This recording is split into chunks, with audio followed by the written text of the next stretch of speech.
Thank you all for coming. Really appreciate it.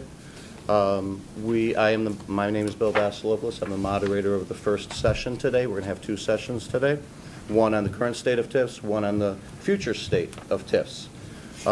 Before I go any further, I'd like to thank David Orr for hosting today and introduce him, and he'll be coming up here in a minute to say hello to all of you. David Orr, public servant since 1979 and a fellow at the Harris School of Public Policy, has been an outspoken voice and critic for accountability, transparency, and oversight of TIF spending. In his role in the property tax system, Clerk Orr has made TIF information available to the public and has initiated conversation about the need for reform. So without any further ado, David. Good morning. Good morning. Particularly want to thank our panelists. We're not going to go over all the details because Bill's going to introduce all of you, but we're very lucky to have such talented people. And the interesting thing, we're talking about a subject that is very, very important but not very well understood. So for those of you that have the patience to try and understand a little better, thank you very much. If you're wondering why I'm even involved in this, is that as county clerk, you are, yes, as county clerk, the clerk has a fiduciary responsibility when it comes to TIFs because we set the tax rates for the roughly 1,500 taxing bodies in Cook County, big ones like Chicago, little ones like the Dixmoor Park District. Very complicated, but that gives us a fiduciary responsibility to deal with TIFs and decide and allocate exactly how much money goes to all these TIFs. And I just quickly, in case you don't know, because there are, besides the panel experts, I have very good people in my office, and just if you quickly, Tasha, would you stand up? Tasha Gibbons is our director of the tax department, okay, which she came to us recently from the state's attorney's office. Tanya Anthover. Tanya, basically the TIFs fall under her jurisdiction, thank you. And the deputy director over there, Marilla Fiaverte, Marilla. So I just want to, if you have other issues relating to either the TIFs or taxes, they're the people to talk to. So very quickly, just some things that perhaps everybody knows, but remember we're talking about 146 TIFs, if the number is still correct, in Chicago, about that number. Roughly 1 in 5 properties are now in a TIF. That's gone up quite a bit from 1 in 10 before.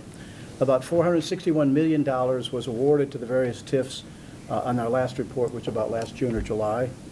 I believe it's about $6.7 billion collected through TIFs since the inception. Okay, so that's a lot of money. Two critical things, at least in my mind, okay, to keep in mind regarding TIFs. Number one is TIFs are a very valuable economic tool if used wisely. I don't think that's controversial. A very valuable tool if used wisely. The second point is that TIFs in Chicago raise an enormous amount of money from property taxes that basically the taxpayers don't realize they're paying that. Furthermore, they don't understand a lot about the TIF money. Now, individual wards may when they expand a school or do some infrastructure project. And in some ways, the genius of it, and this is the political side of things that doesn't get talked about too much, is simply that how do you raise an enormous amount of money from public without them really knowing it? Give an example. Walter Burnett might remember, it was around, Daley was still mayor, but before the big crisis hit more recently, the aldermen were faced with an $83 or $86 million tax increase. And they were going nuts. I mean, they were really frightened they're going to lose their jobs, the voters are going to vote them out. So they're fighting and they're worried about this tax increase, property of $83 to $86 million. At the same time, that year, TIF money of $500 million, okay, from the TIF program, coming from those same people's property taxes, didn't faze them at all. Because that was kind of off budget. Nobody even barely knew about it. So that's the point I'm making.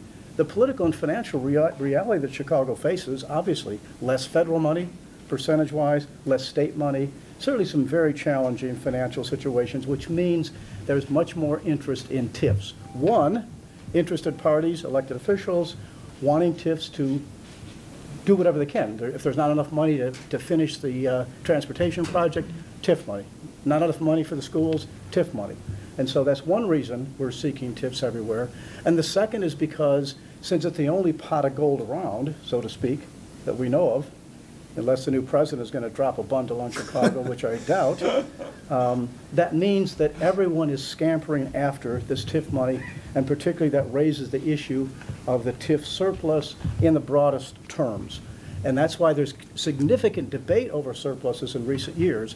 And we have a slide someplace, and I'm not exactly sure where, but about the TIF money.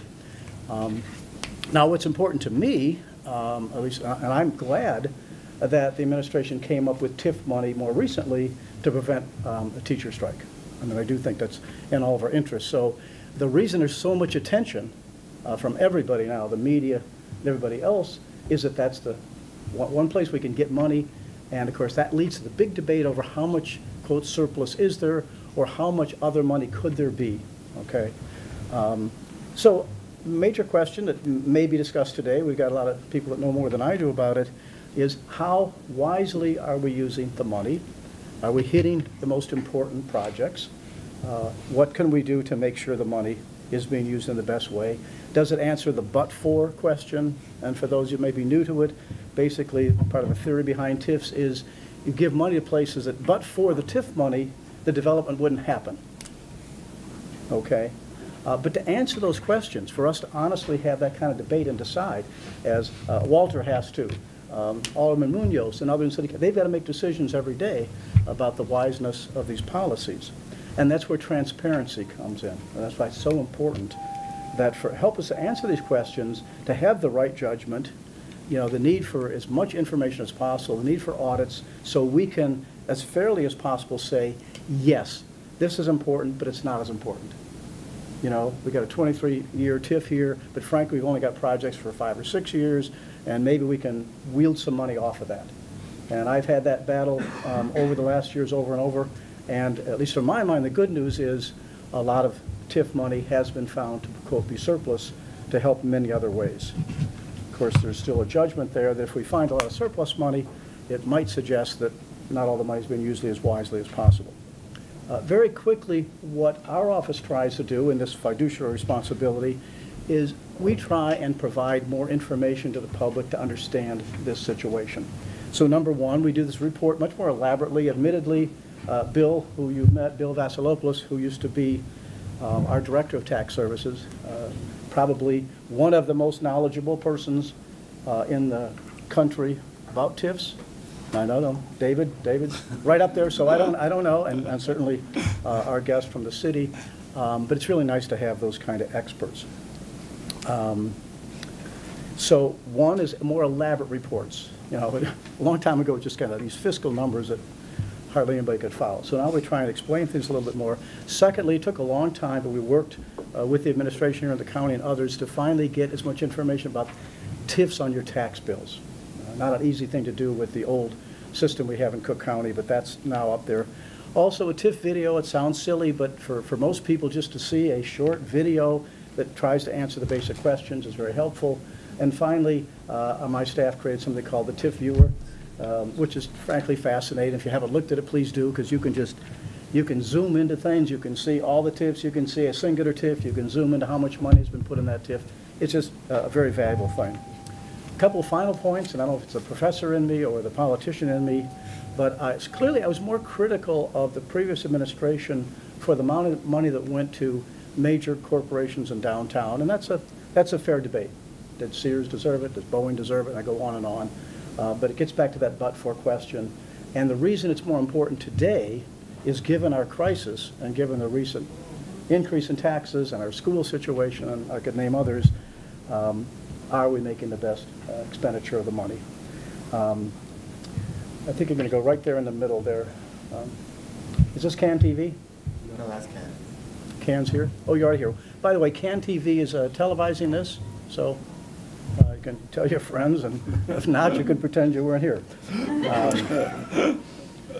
Okay, and one of the shifts, I think, with the current administration is that partly because of the financial strait that we're in, a very serious one, is that we see more money going to what you might call infrastructure, public works type projects, schools, certain housing, roads, those kinds of things.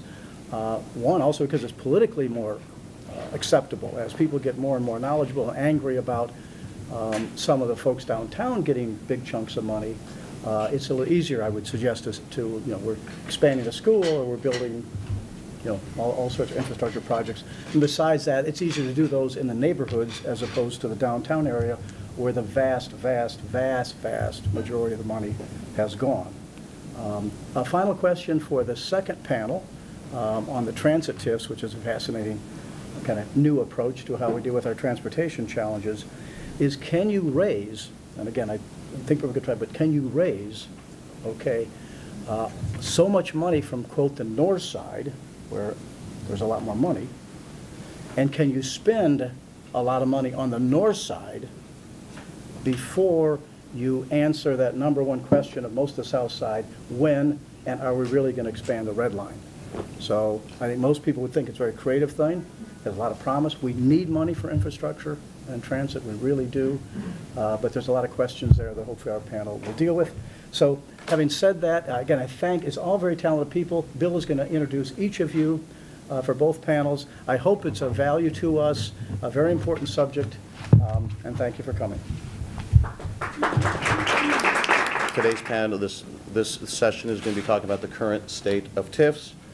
Some of the topics that we're going to be reviewing is, you know, TIFs, as they would say, you know, have been successful in certain areas, especially in the downtown area, but some of the neighborhoods continue to be neglected. Blight, which has been there for decades, continues to exist.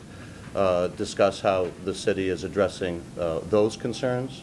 Discuss reform, transparency, accountability, and what the city and throughout the state of Illinois, what the TIF statute, how that could be changed in order to address some of those issues so that greater transparency and light can be shed on this TIF decision-making. Deal with surplus, how the city determines what surplus is, that goes back to the taxing districts, and the decision-making process for that, and should that lie in the hands of the city administration, should city council be more involved with that, and also the decisions of porting money from TIF, from one TIF to another, and funding the resources that came from one TIF for projects in another TIF. Finally, throughout this whole discussion, we're going to be talking about recommendations and interwove those recommendations for the future of changes and reform towards TIFs. We have 4 panelists today. Let me introduce them to you right now. Professor David Merriman is a professor at the University of Illinois Chicago, the Institute of Government and Public Affairs. He's been heavily involved in the property tax reform in Cook County, publishing many research studies on this topic. In particular, he's written numerous articles on the flaws in designs and implementation of tax increment financing. He's a frequent advisor to policymakers and has testified before the Illinois legislature. He's earned his PhD in public economics from the University of Wisconsin.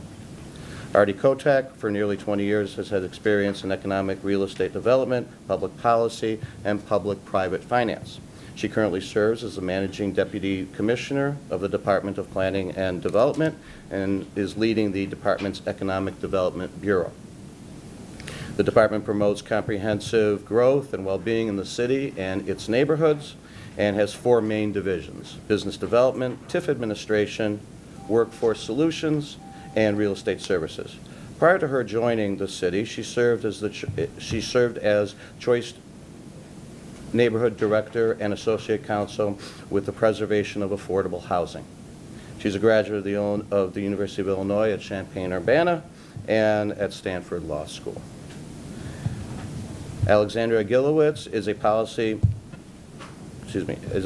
analyst with the BGA, the Better Government Association. She provides research and communication analysis of city and county policy issues, as well as monitoring, lobbying, and promoting municipal policy reforms and best practices in the areas of government ethics, efficiency, and accountability and transparency. Before joining the BGA in 2013, she worked as a legal research assistant with the Housing Justice Unit at Sargent Shriver's National Center for Poverty Law. She's earned her BA with honors from the University of Chicago. Finally, Alderman Rick Munoz is the alderman from the 22nd Ward, representing people from the Little Village and South Lawndale neighborhoods. He's a leading reform alderman and has led the fight for the historic living wage legislation. He currently is the lead sponsor for the TIF intent ordinance, otherwise referred to as Back to Basics, which would ensure that all TIF redevelopment projects meet three primary requirements. First, that it is in a blighted area. Secondly, that the property is vacant and obsolete.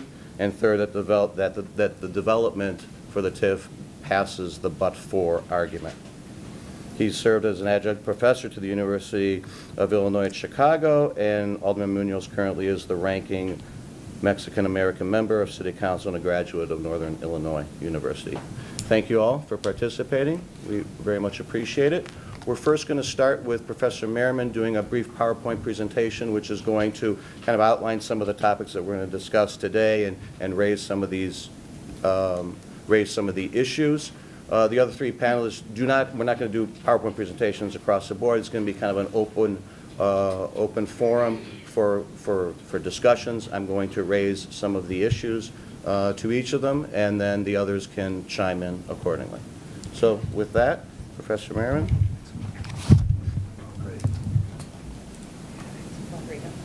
Rodrigo, can you move the projector? Oh, this is great. Okay, thanks very much. Oh, thanks very much. I really appreciate the opportunity to be here, and the work and the kind of the thought and very rational discussion, evidence-based discussion is one of the things we really try and promote at the university. And we're very happy to be in a place where that's welcomed and appreciated. So this presentation is part of a presentation I've been doing, or a slightly adapted presentation that I've been doing a number of places. And I really think the right question to ask is, when is TIF useful? Not, a lot of times people want to have pro or anti-TIF. I don't think that's really the right discussion.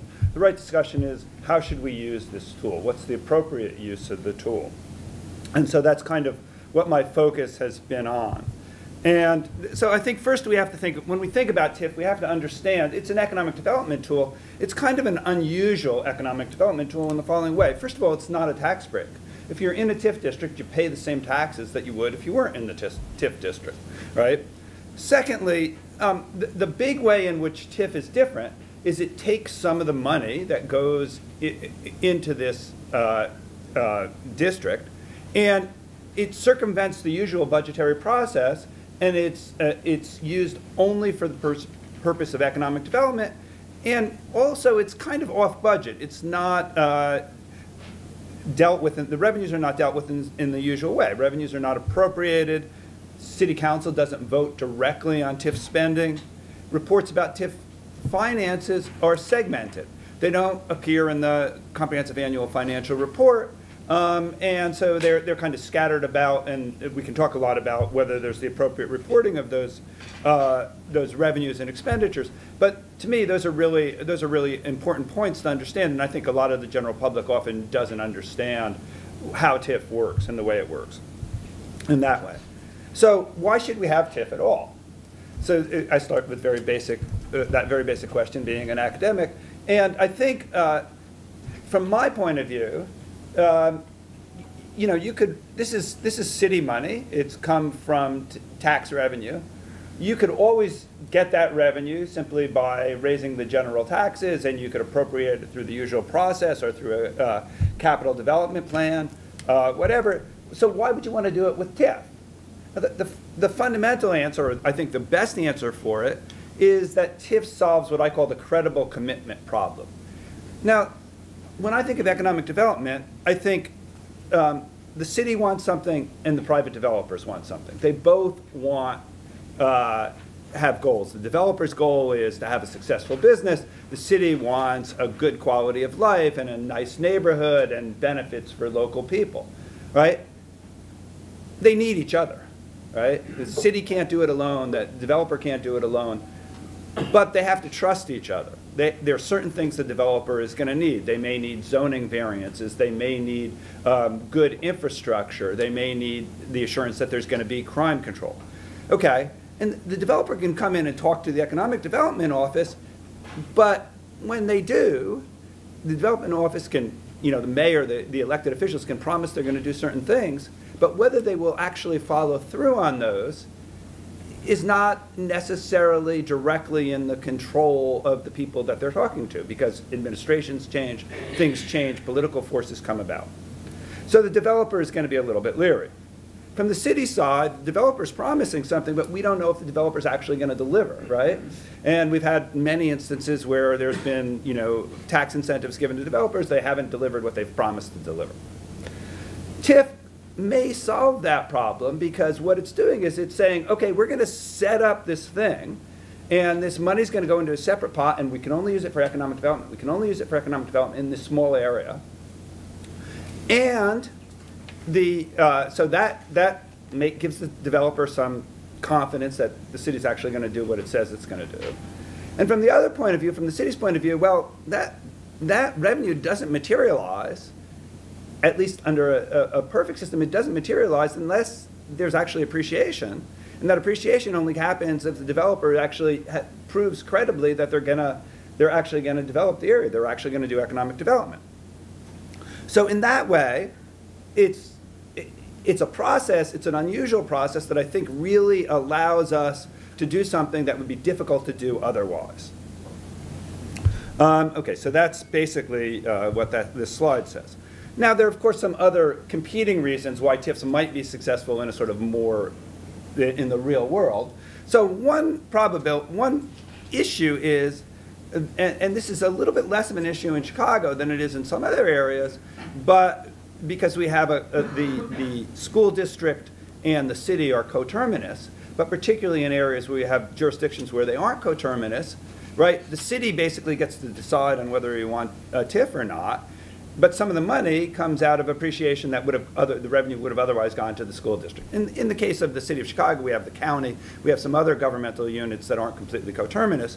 But it's possible that governments can get revenue from overlying governments. The city government, the general purpose government that creates the TIF, may be essentially getting some of the revenue that otherwise would have gone to overlying governments, and that can be a problem. Now, of course, if the but-for issue that was just talked about, I'm very glad that was introduced, if that criteria was strictly applied, then this getting money from overlying governments wouldn't be an issue, because the development wouldn't have happened without the TIF anyway. There wouldn't be any revenue for the overlying governments. But there's a lot of skepticism about that. There's a very nice, the state of Minnesota ombudsman recently, or a few years ago, did a report about but-for in Minnesota, and basically said, you know, but-for is a fig leaf, you know, it doesn't work at all. Maybe it's a little better in Illinois, I'm not sure, but it seems like there's a lot of places where we have TIF developments that it's hard to believe there wouldn't have been substantial development even without the TIF.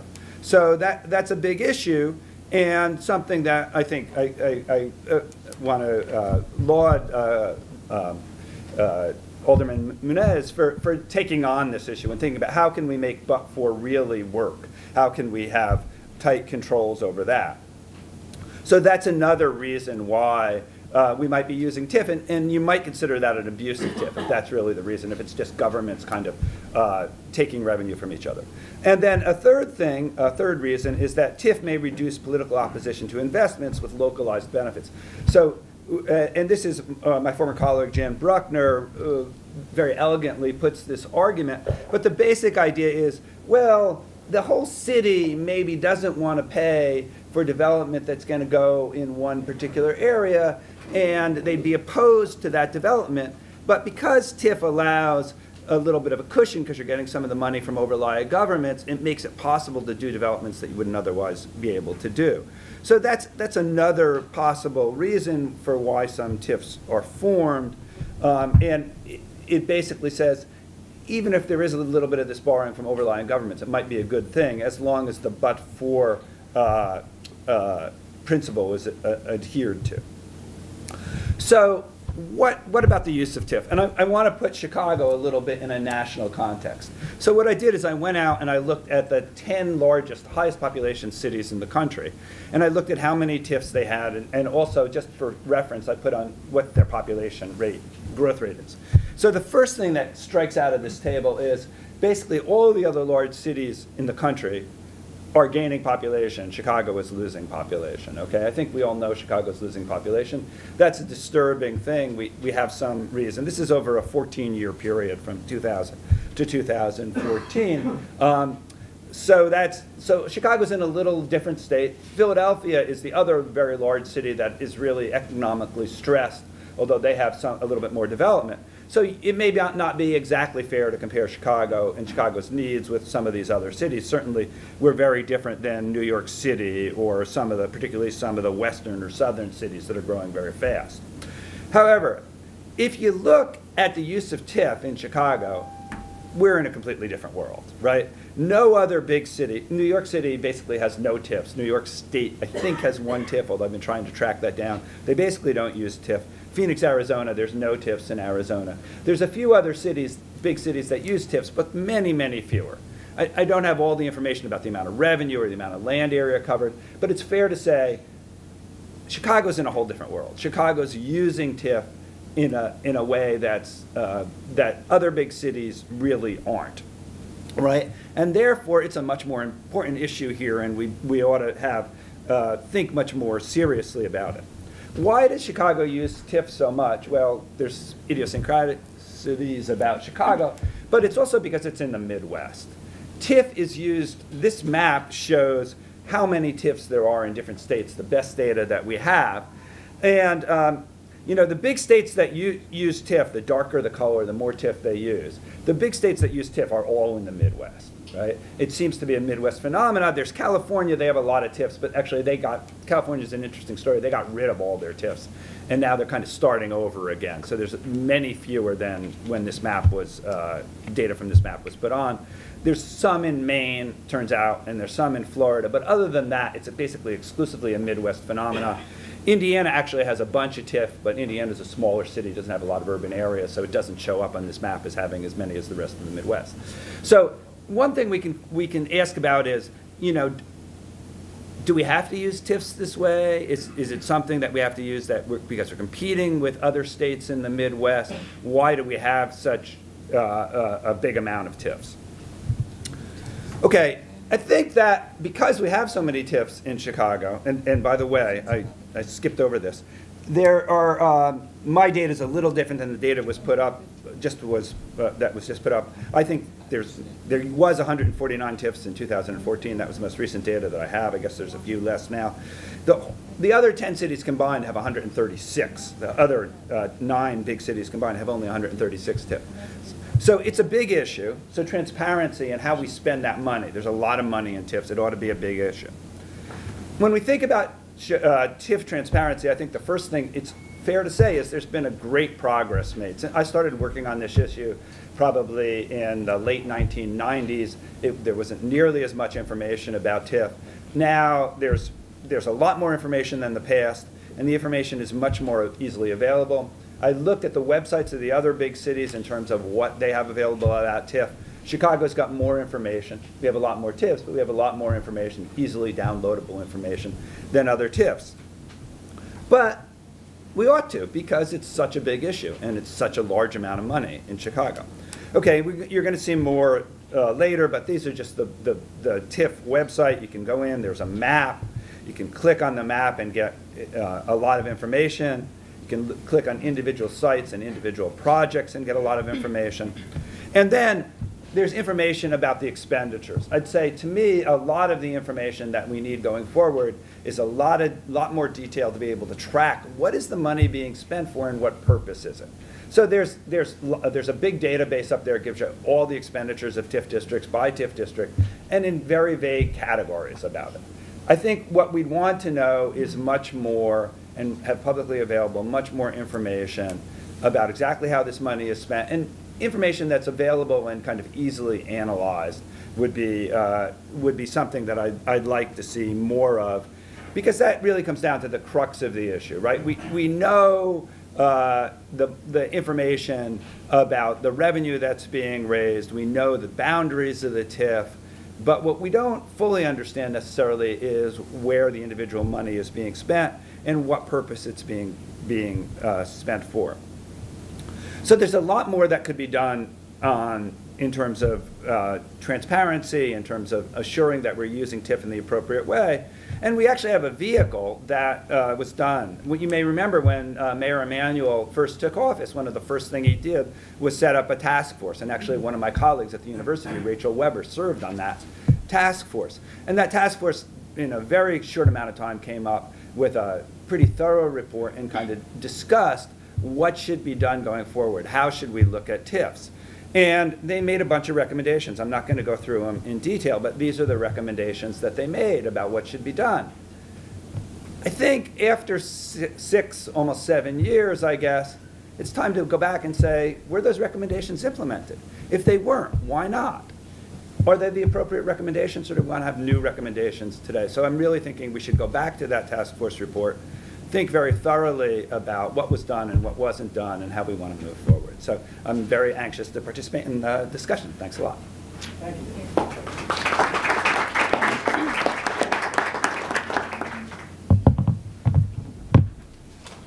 Thank you, David, very much. Very informative. Before we continue with the panel, I wanted to make note of Alderman David Moore just arrived, so thank you very much for joining us. We really appreciate it. Also, another note, a longtime TIF opponent or critic of TIF, Tom Tresser, has recently written a book about Chicago, and one of the topics, one of the chapters in the book is specifically on TIFs. So I'm sure there's a lot of interesting information regarding some of the topics that we're going to be discussing today. So thank you all for that. One of the first topics I wanted to raise was, how the city is doing with TIFs. We all see the successes, especially in the downtown area. But, TIF's been around for over 30 years in the city of Chicago. And for generations, we've had a lot of blight in the city of Chicago, especially in the neighborhoods. So I wanted to throw that topic out about what the city is doing in terms of addressing some of the blight and how they plan on targeting those blighted areas. What has been the problem in not addressing it up till now, and what the future plans are to address some of those blighted areas. I'm going to throw that question over to AARTI. Sure. So thanks for the time this morning. TIF continues to be one of our most critical economic development tools, and I appreciate the clerk's response or the clerk's introductory remarks that identify that that is key. And the issue really is how you use it, and are you using it in a way that really does make the impact, particularly in neighborhoods that need us the most. And so for the city, we continue to think of our role, and in my role specifically in the Economic Development Bureau, we really focus on the utilization of TIF in neighborhoods that need us. And that's really where city intervention, that is where city funds, in particular, that's where we utilize TIF. So a couple examples of where TIF has been used, where we've seen that difference and where we continue to invest. So as we look at Inglewood, and in Inglewood, the 63rd and Halsted development that includes a Whole Foods, that includes a Starbucks, includes a Chipotle, 20,000 square feet of retail, that includes access to health care. That was entirely possible because of the investment of tax increment financing. And so when we look at the difference that that development makes, it is not only the provision of healthy food, but as many of us know, in neighborhoods in need, as we look at what is missing and as we look at what has faded, those places to gather, the places to actually see each other, to repair that social fabric, that is often what is missing. So sit-down restaurants, a place to actually see fellow members of the community. And so when we think about it, the jobs at Whole Foods, the 100 jobs there, the jobs that all of those retailers are providing are critical, but it also is about what are you providing? What level of retail? Are we continuing sort of old patterns, or instead are we allowing people to live in places that are, and to walk into places that are beautiful, that feel like, yes, this is what this neighborhood has deserved all along? And so the impact is not only the numbers, but it is also that ability to recreate the community and to strengthen the community that exists. So when we look at Inglewood, Whole Foods, Starbucks, Chipotle, that entire development at 63rd and Halsted. But it's also buffered by affordable housing that we've supported as well in Inglewood, and plans that we have moving ahead in terms of open space and additional housing and additional retail down 63rd and particularly down Halsted. Another neighborhood in which we've seen significant change from the TIF investments, as you ask about sort of how are we dealing with neighborhoods where there is blight, is in Garfield Park. And so there was significant investment in the Breakthrough Urban Ministries Familyplex, where you've got now 40 activities and sports clubs that run, you've got places for young people to spend time, you've got a community cafe, you have 10 medical rooms in which people can get health care. So that's an example, again, when we think about that investment, buffered by affordable housing through an example is Harvest Homes, buffered by investments in the Garfield Park Conservatory. It is an integrated strategy to think about where are communities in which park investments, infrastructure investments, economic development investments, all of that is needed, given that, you know, in 2015, for example, over 90% of the money went into neighborhoods like Garfield Park and like Inglewood. So the examples continue, whether it's Pullman, whether it, you know, there's a number of examples that we have, but that is absolutely the focus. That's the work that I do every day, and that's the mayor's direction to make sure that we are continuing to work on and work within communities that need us. Thank you. Thank you. Does anyone else have any other thoughts or comments on that? I guess my question to you, Artie, would be, you know, why did you need a TIF to do it? Why couldn't the money have come from, you know, a capital development budget or other kinds of development funds? What was it specifically about TIF that made it work? So a couple things, and I appreciate you mentioned sort of other capital development, you know, other development funds. Right. The reality, David, I appreciate the presentation, and it's good background. There's a couple things we should talk about that aren't totally right. Okay. But we'll get there. The reality in communities in need is that these are not communities in which we can just let the market do what it does and expect that all of the capital that comes to neighborhoods of affluence is going to be there. That is, if we did that, if we left it to market and didn't actually intervene with city funds, we would leave behind neighborhoods and thousands of people, particularly those that are the most vulnerable. And so the key economic development tool that we have today is TIF. And so when we think about, you mentioned New York. Right. I just sat down with the senior leadership at the NYC EDC, Right. which is their economic development Right. corporation. We try to learn from each Right. other when we can. They said, don't compare yourselves to us. The state money they get, the amount of revenue they get from their density, from their tax base, they are in a completely different ballpark than we are on every level. So never mind that they don't have the state budget issues, never mind that they don't have other issues that we struggle with. And so TIF continues to be that economic development tool. For Inglewood as an example, had we not actually accumulated the money over time, focused on that node, we wouldn't have been able to complete $10 million of land work that needed to be done just to get that land in a place where it's developable. It was over 130, and so this is a real estate focused sort of answer. It's over 130 pins. The more complicated a piece of land is, so no one comes. So add together, it's a complicated piece of land. It's in Inglewood.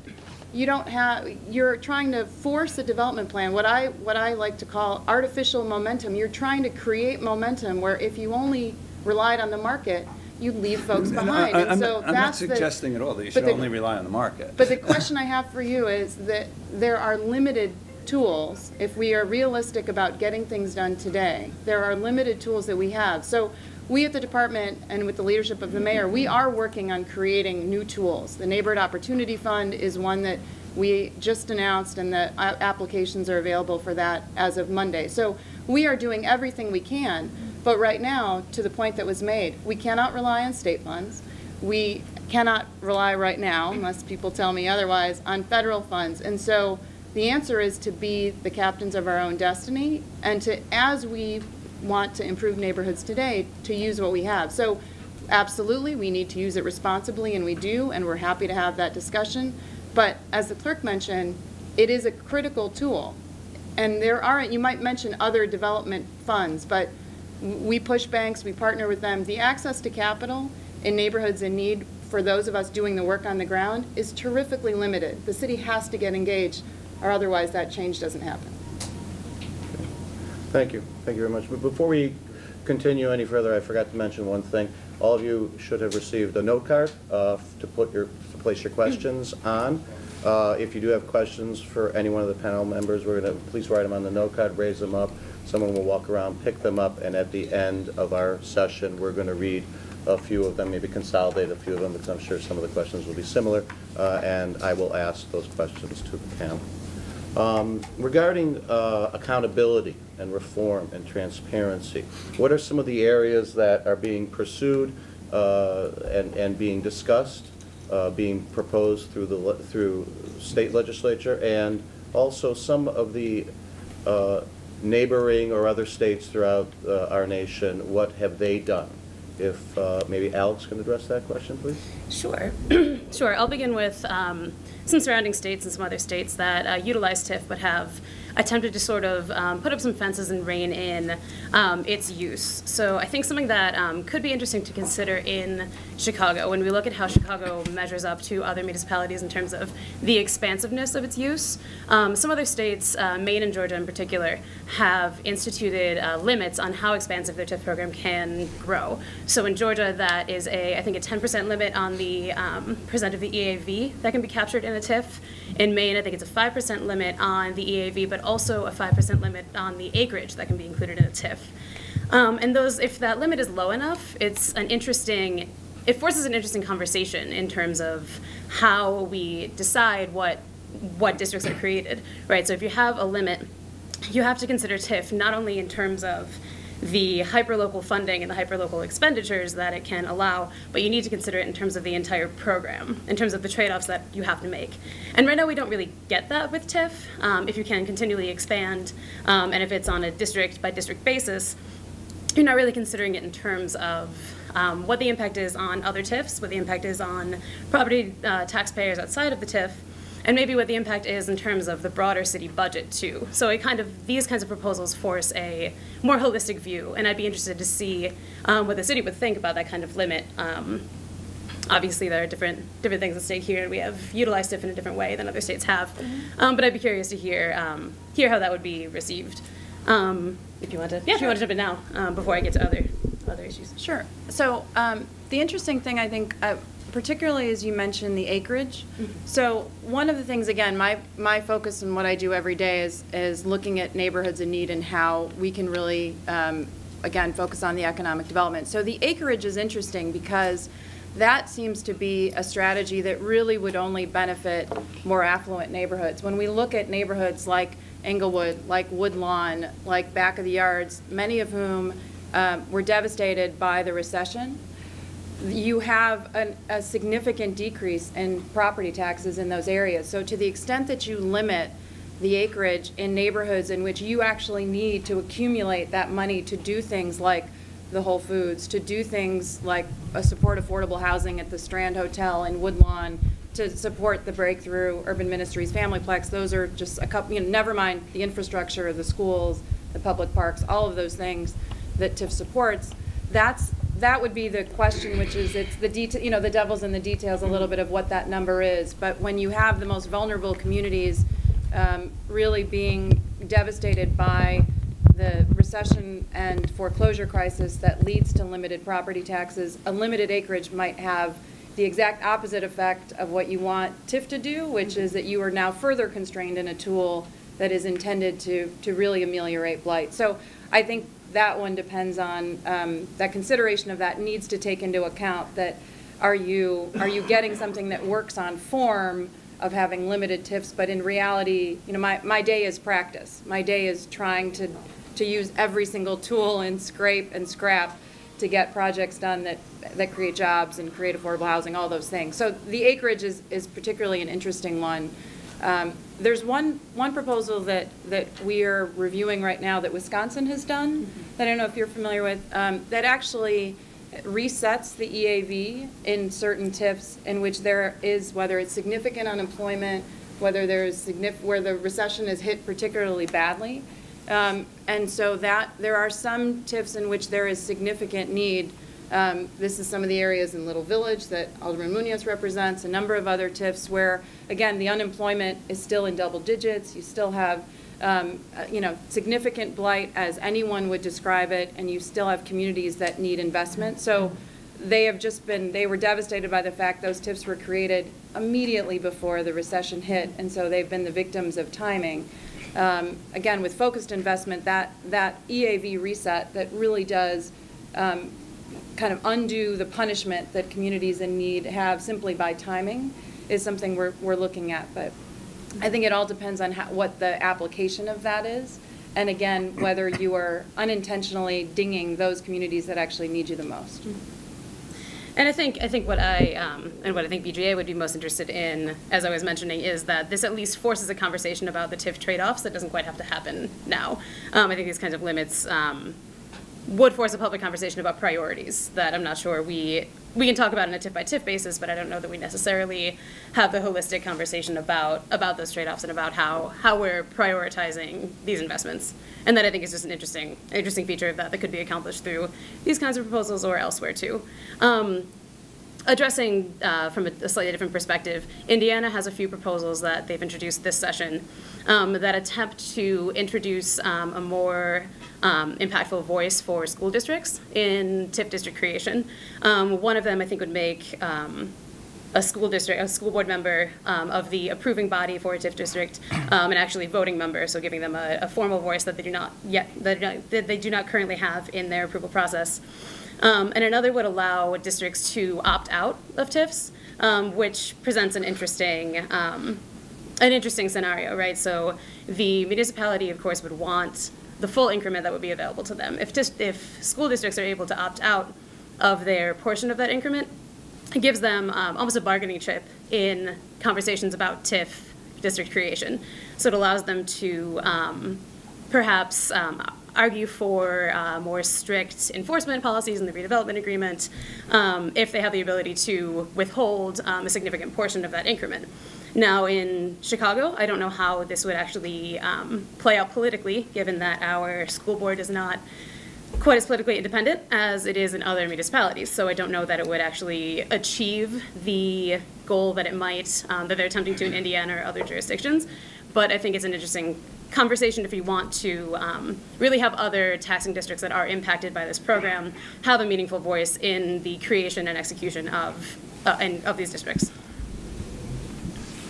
Yeah, on the opt-out question, I think it was interesting the way the city, and to their credit, lobbied the state legislature for the creation of this TIF, this transportation TIF, where the Board of Ed was actually excluded, so that the transportation TIF along the, I believe it's the red line, is that? Red and purple. Yes, the red and purple, does not apply, does not take the increment that should be going to the Board of Ed, and that's an interesting concept of how we can possibly move that forward for other TIFs. And just, if I may, I appreciate that, Alderman, and we were really pleased to move ahead with the transit TIF. As most folks know, that helped us secure $1 billion of transit investment by the federal government before President Obama left. Like a week? All that matters is it was before. It was before. But yes, it was a significant amount of work. Good work. It was a significant amount of work to leverage our money. And the city is reviewing, again, everything that we can do on TIFs, including for certain TIFs, if that structure is useful. And so along with the EAV reset, we're trying to look at all the ways in which we can potentially make TIF a more focused tool. But again, it's within the balance of all the issues that we all know exist in the city and in any urban area, which is balancing the needs of students with the needs of their parents to have jobs, with the needs of folks to have places to go for open space, with the needs of people to have retail in their neighborhoods so that they don't have to go 10 miles to go get groceries. All of those things are sort of an integrated review. So we're definitely open to continuing to review how better how better we can do our work so that economic development reaches the neighborhoods and including the things that have been discussed. Great, thank you. And we'll be discussing in more depth the transit TIF issue and all future, TIF project, TIF ideas that the city's embarking on. From a reform standpoint, I know Alderman Munoz, you have been a chief sponsor for some new legislation or some a city ordinance, I should say, regarding some more clarity on TIFs. Do you want to speak towards that? Yes, we introduced back in November an ordinance that we're calling the Back to Basics ordinance, and I'll get to it in a second because I think I need to explain what my position is and how I approach the TIF discussion. Part of the conversation, as Commissioner KOTAK and Professor Merriman has mentioned, is how do these get implemented and how do these get decided upon, the process by which that happens. I believe there should be more community input in that process beyond a CDC meeting, Chicago Development Commission. And because in my head, in my understanding, I see it as two types of TIFs that are general. Now there's three with the transportation, but that's unique. But generally, there's two types of TIFs. One type of TIF is a project-specific TIF that has boundaries, that has a specific project it's helping, a specific increment created as a result of the commercial and residential new uses that is being developed, and that I believe is useful in areas of need, in areas where they qualify.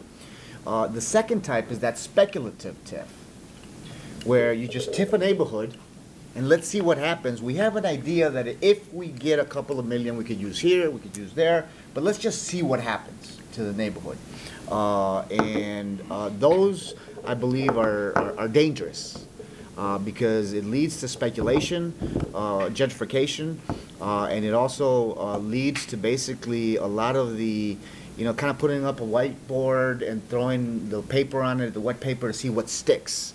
And there's a challenge with that. Obviously, some of my colleagues like those because it's money to play with, whether it's assistance to businesses or some mode of affordable housing. In some cases, the projects are good. And having said that, to AARTI's and the mayor's credit, there has been a significant capital investment into parks, transit, and schools out of these TIFs. The question is, could this have been done without the TIF?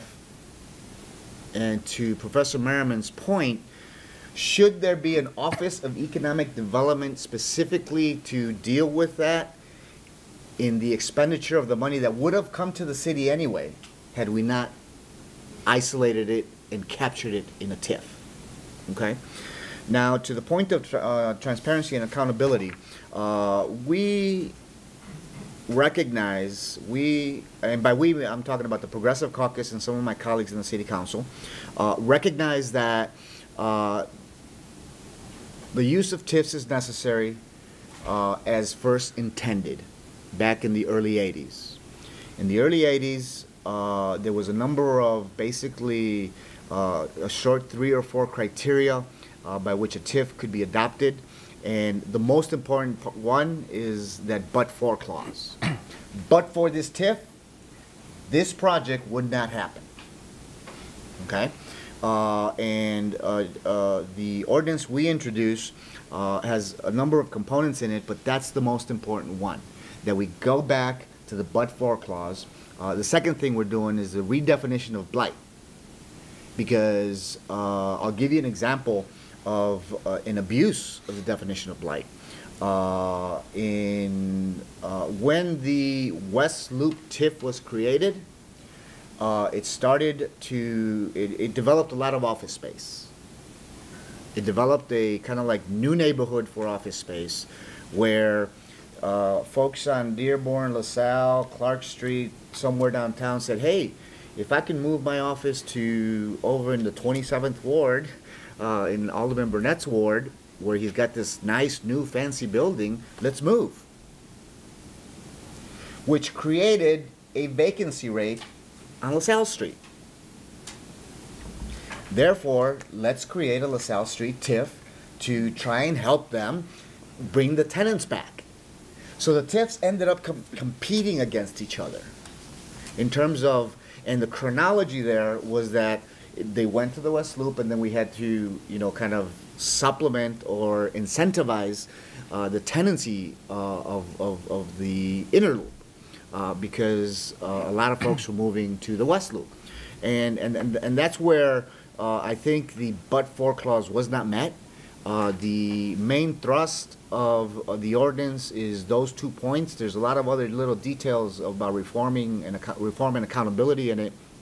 But the main tenets that we want to push forward is the fact that we apply the but-for clause literally, and that the definition of blight be such that we're talking about Englewood, we're talking about Garfield Park, we're talking about, you know, vacant properties in Little Village, because a lot of my ward, a lot of Little Village would not be considered blight because it's dense, it's active, vacancy rates are low in terms of housing, so it might not match. But then we've got some industrial properties that want to turn commercial that have been there for 20 years, 25 years, that we might want to incentivize some commercial development, so therefore that might qualify under the new definition of blight. But I think we need to be more stricter.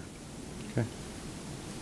So if I can just add a little bit to what the Alderman mentioned, I think, again, when you look at the Back to Basics ordinance as it was introduced, I think we are in agreement on the key need for TIF. And I think particularly under Mayor Emanuel, we were also in agreement on the need to focus it. As you know, Mayor Emanuel froze all expenditures in downtown in 2015. And so the conversation that you're having about LaSalle is one that, you know, my experience is in this administration. And so under Mayor Emanuel's direction, his focus and his direction has been, again, to freeze downtown spending in the TIF other than critical infrastructure and focus on the neighborhoods. The one concern I have with the Back to Basics is the ordinance as it's drafted, and so this may shift as things move, is that there are a number of deals that would not have happened had that ordinance been in place. And so that's things like the method plant in Pullman that provides 60 jobs within it. The first shift of hiring a third of it came from around the neighborhood. This is why we want industrial in Little Village, in Pilsen, in Pullman, because we know that these are middle-class jobs and that folks can actually get the stepping stone that they need to raise their family with and all those things. Loretto Hospital, which is a critical healthcare provider on the west side. The Finkel plant that, again, has hundreds of jobs that moved on the south side. And so the issue there is not the but-for. We've proved it in every respect, and those agreements went to each and every one of those redevelopment agreements went to council, and so had not only CDC and Finance Committee, but had City Council approval within them. And then there's deals that moving ahead would not happen that are still in neighborhoods that we believe there is blight. So when you look at the former Dominick's at 71st and Jeffrey in the South Shore community that has been vacant now for years, and we are, the mayor and a number of us are working very hard, but that would get knocked out in the ordinance as it's currently drafted. The Paseo, that is critical open space, that would get knocked out. CHA housing commitments to redevelop and provide replacement units, whether it's at the Henry Horner homes that are in the 27th Ward, whether it's, Lathrop that's on the north side, all of those things, when it's focused on key issues that the market would not take care of. Those are some of the concerns. And so I think I'm in agreement on when I look at the recitals and the key issues of making sure that there is a but-for. We do that every day.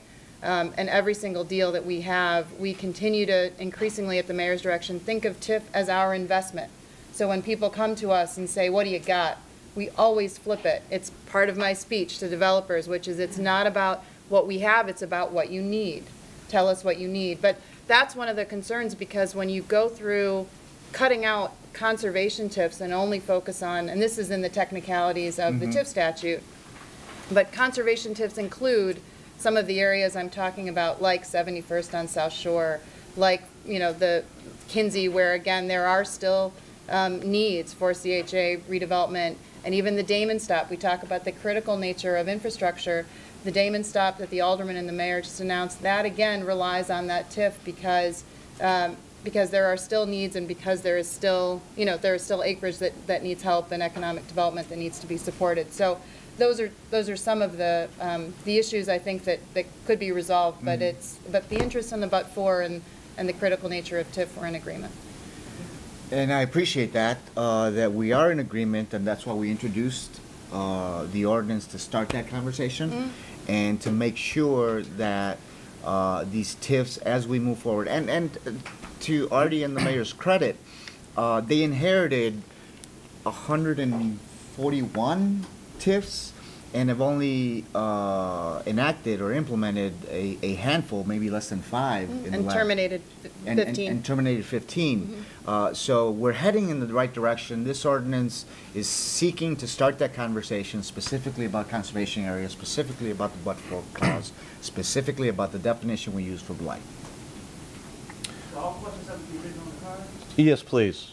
In fact, I wanted to remind folks to do that and raise them up so we can collect them. We'll be asking those questions in about 15 minutes or so. As Alderman Munoz pointed out, there are a lot of TIFs that some are large and sweeping, some are very focused, smaller and very focused, but most TIFs, in fact almost all TIFs in the city of Chicago, touch one another, which allows for the porting of money from one TIF to another. So regarding the funding of that, I wanted to raise the issue of porting, how the city decides some of those things, and what the alderman in particular may think about the control of porting and who's controlling the porting, and also the declaring of surplus. As you may know, surplus money can be declared by a municipality, and once it's declared, it is then given back to the county treasurer, who will then redistribute it in a proportionate manner amongst all the other taxing districts, including the city of Chicago as one of those taxing districts. So surplus and porting. I'll take that one for a quick second. As a ward that has very little of my geography in a TIF, and the few TIFs that I do have are industrial, one along Costner that goes towards the west side and Roosevelt, the Roosevelt TIF, and then along the industrial part of the 22nd Ward down 31st Street on the southern end of the ward that is cash poor. I kind of like porting as a local parochial alderman, because then I get to ask other aldermen to say, hey, I got this project, that's adjacent to you, can we do this? Can you spare a couple of million for this, a couple of million for that? It adds up to real money. So as a local parochial alderman, it's not a bad deal to be able to do that, especially when there are other parts of the city that are cash rich, TIF cash rich.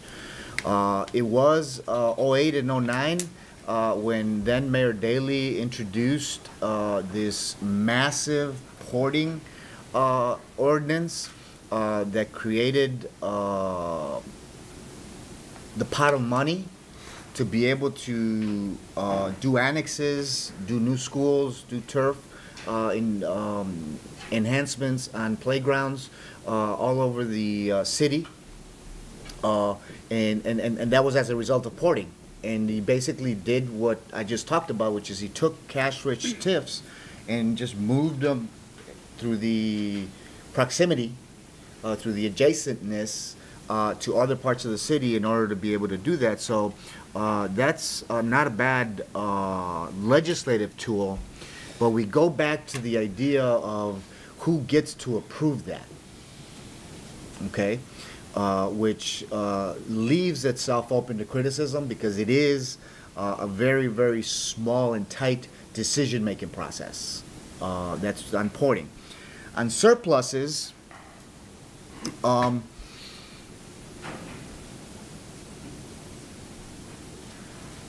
The bottom line there with surpluses is the fact that if there's such a surplus, why do we need the TIF in the first place?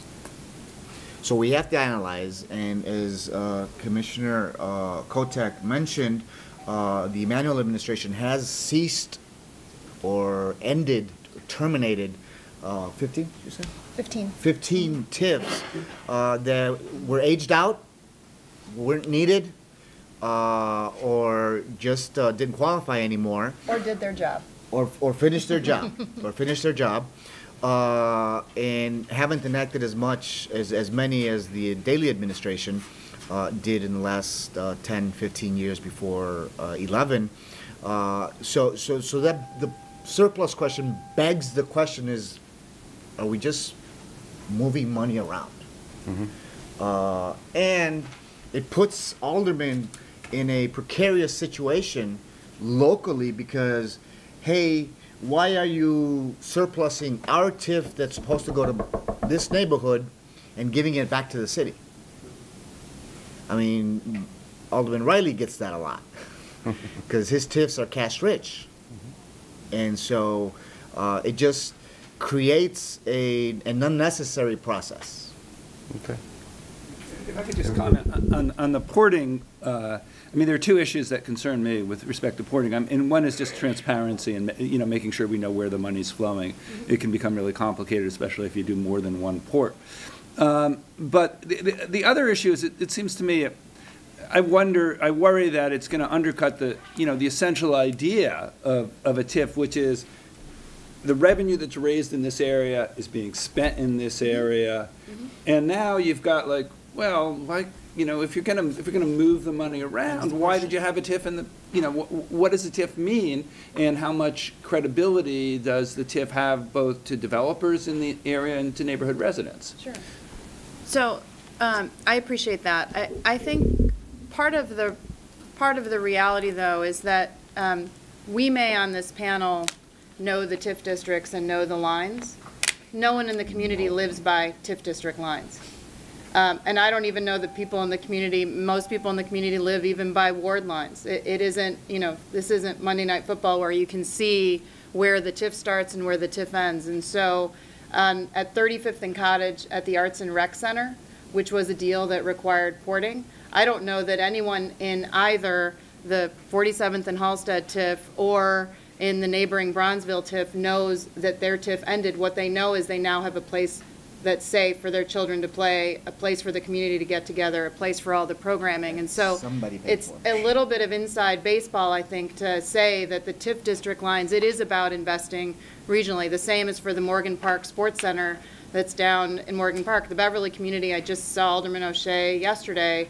It is unbelievably used for gymnastics and for ice skating. And again, no one walks in saying, my line was here in the, you know, in this TIF and your line was here. So I think that's one thing about porting, which is to step back and remember that the rule is actually, the myth may be that you can port, you know, 5 TIFs away. The reality of the statute is that you can only port to adjacent TIFs. So that's one response in terms of that geography where you have assets like the Morgan Park Sports Center that the Park District runs and like the Rec Center that the Park District runs that are really community investments.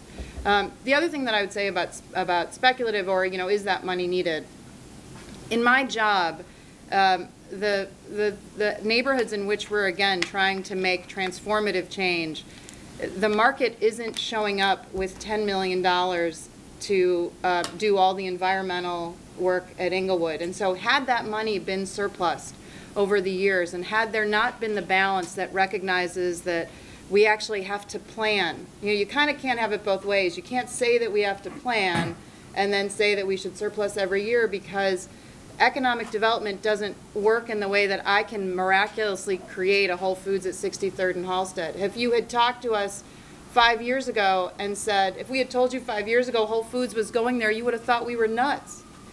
And so we've got to plan, and we've got to have some amount of resource available so that when that comes, And it doesn't just show up. When we work, all of us together, with the aldermen, with the community, to make those things happen, there has to be resources there, because to assume that you can give someone, 10 cents today and 10 cents next year because we surplused it all, and that someone in a community of need is going to have the resources to front that $10 million, that $15 million, is just at odds with the reality of getting deals done that make true change. And so I think what the mayor is trying to do with his executive order on requiring that 25% surplus is to balance, and there are different conversations to have every year, but to balance the needs of other taxing bodies and of the city with that interest that, again, economic development doesn't fall out of the sky. Almost every major deal and everything you've done in the ward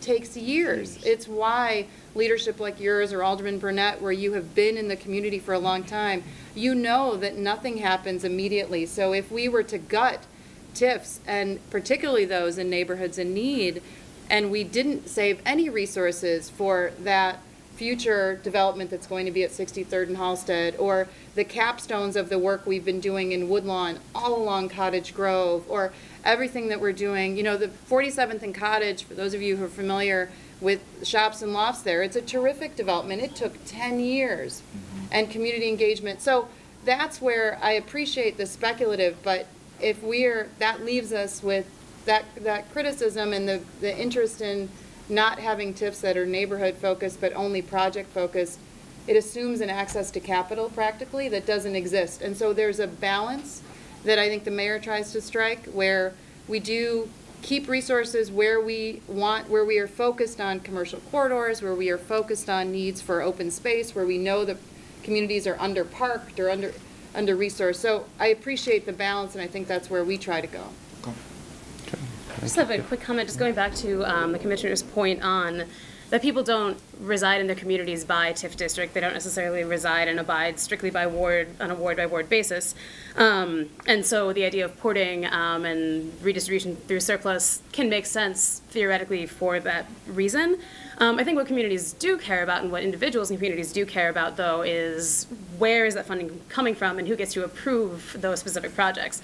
And I think when it comes to the transparency on the city's end with those details, it's not really as clear as it could be. And so while the justification for porting might be there, when I go and I look at the TIF district in which I reside and look at the ledger for that and look at how much we've surplused, and I don't have any background information for why that designation was made. I don't really have any background information for why certain infrastructure projects are funded and certain ones are not, and certain are using TIF and some are using other sources. There's not enough information, I think, there to justify these specific choices, whether or not there's justification there. So.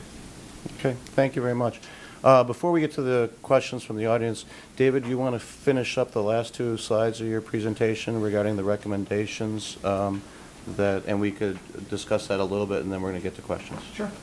Okay.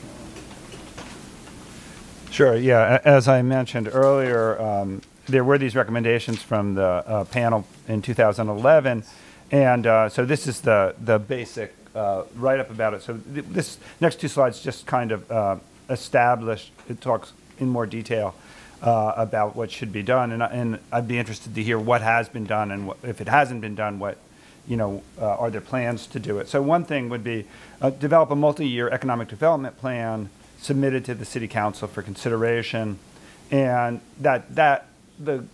basically that TIF should be part of the broader strategy. To allocate resources, again, creating a capital budget and detail the funding of infrastructure needs, what's been done, what hasn't been done, those sorts of things. And then I think a really important thing is to monitor the performance, establish a series of metrics for the use of TIF. When do we think a TIF is a success? When don't we? And use them as a benchmark. And align that with the broader plan. So our TIFs helping us to fulfill the broader ideas and district-specific goals. So it goes on. Then, in general, an increase in accountability, make justification for public funding of private projects more explicit, monitor projects more systematically, to ensure the recipients of funding may meet their obligations and ensure there are consequences for not delivering the expected returns on public investment. And then, of course, to not only monitor, but to take action. The city should set and manage performance thresholds for districts. A 5-year period, districts should be subject to strategic reviews and decide whether or not to continue them based on that. And then enhance oversight and administration, empower an internal body with clear accountability for all aspects to TIF, and ensure the staff and organization capacity exists to execute recommendations and provide effective oversight. So the basic idea here, at least my perspective, would be let's go back to these recommendations, see what's been done, what hasn't been done, and if they haven't been done, let's understand why they haven't been done, and are there alternative tools, or maybe there are other things that aren't in these recommendations that have been done. But I'd like to see that pulled together.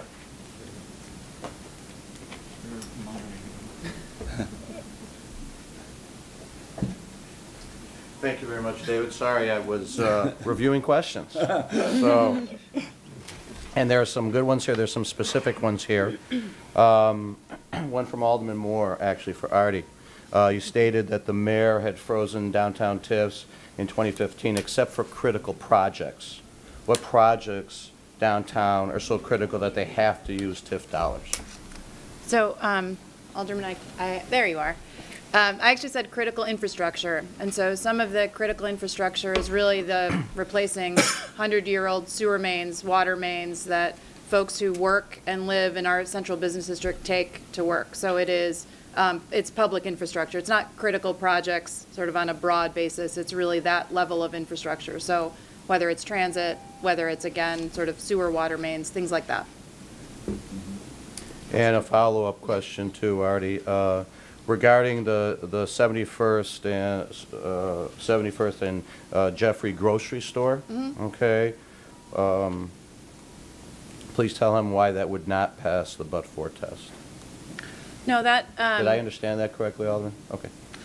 My comment actually was that, as we know, we're doing everything we can at the city, working in concert with the community and with aldermen on filling that space that's been empty as when Dominic's left. And my comment was actually that the Back to Basics ordinance, as it's drafted, would exclude that TIF from being considered as a TIF.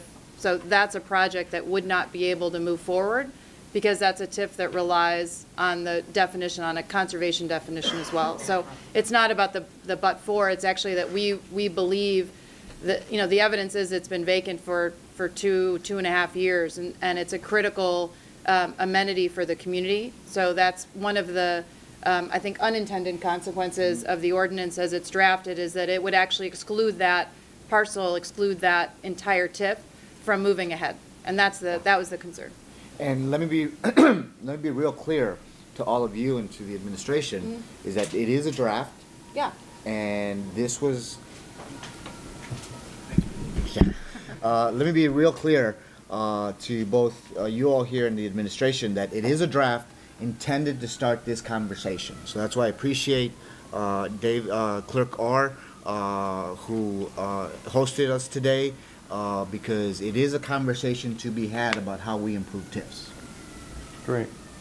Another question from Tom Tresser. When will the city reveal where the $1.4 billion in unused TIF money is? And he says here, please don't say that it's already committed, because his illumination project has proven that there's a such slush fund and it is not committed.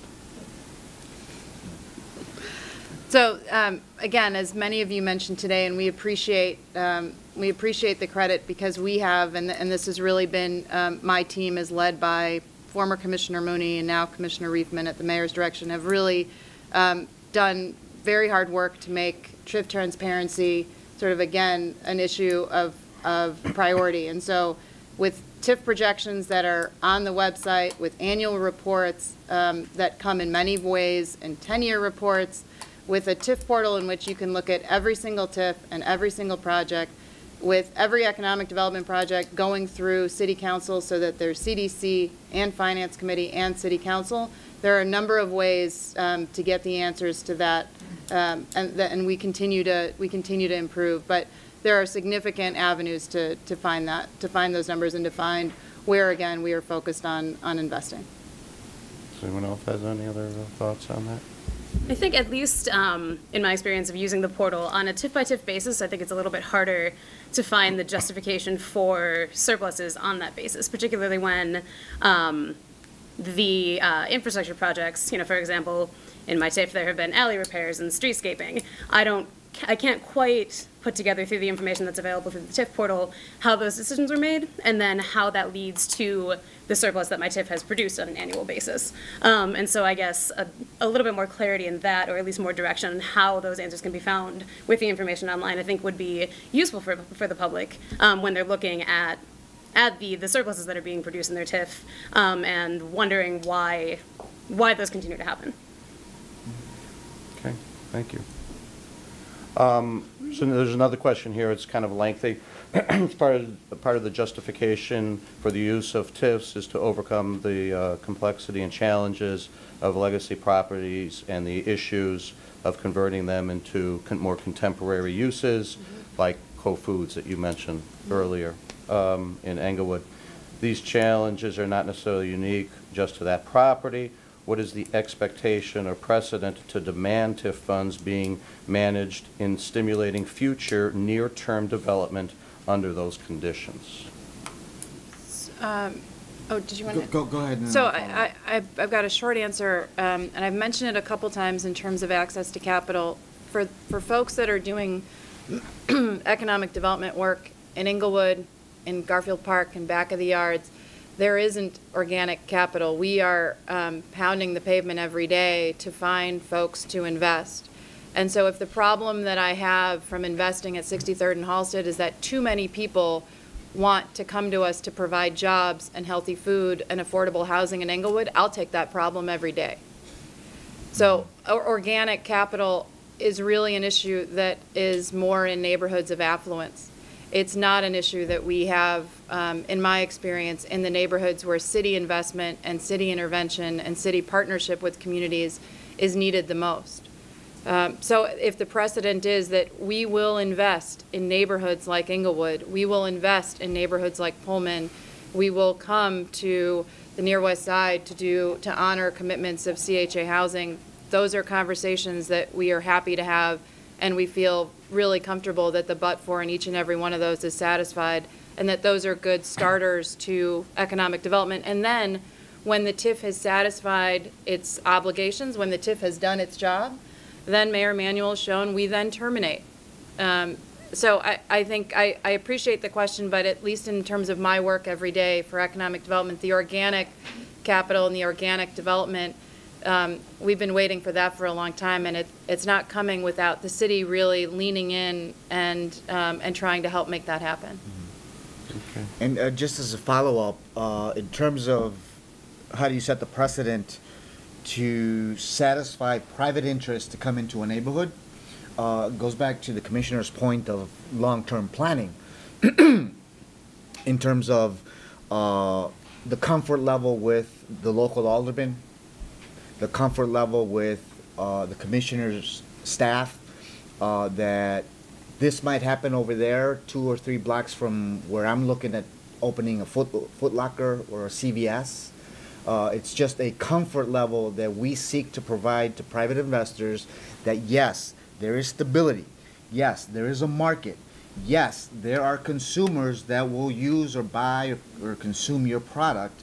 And when an alderman, a Department of Planning Development staff person can pitch it in such a way that it is a good idea to invest in Little Village. It is a good idea to invest on 26 in Pulaski or 26 in Central Park because there's some stability there. That's our job, to give the private interest the comfort level to be able to invest in a neighborhood, notwithstanding a TIF. Okay.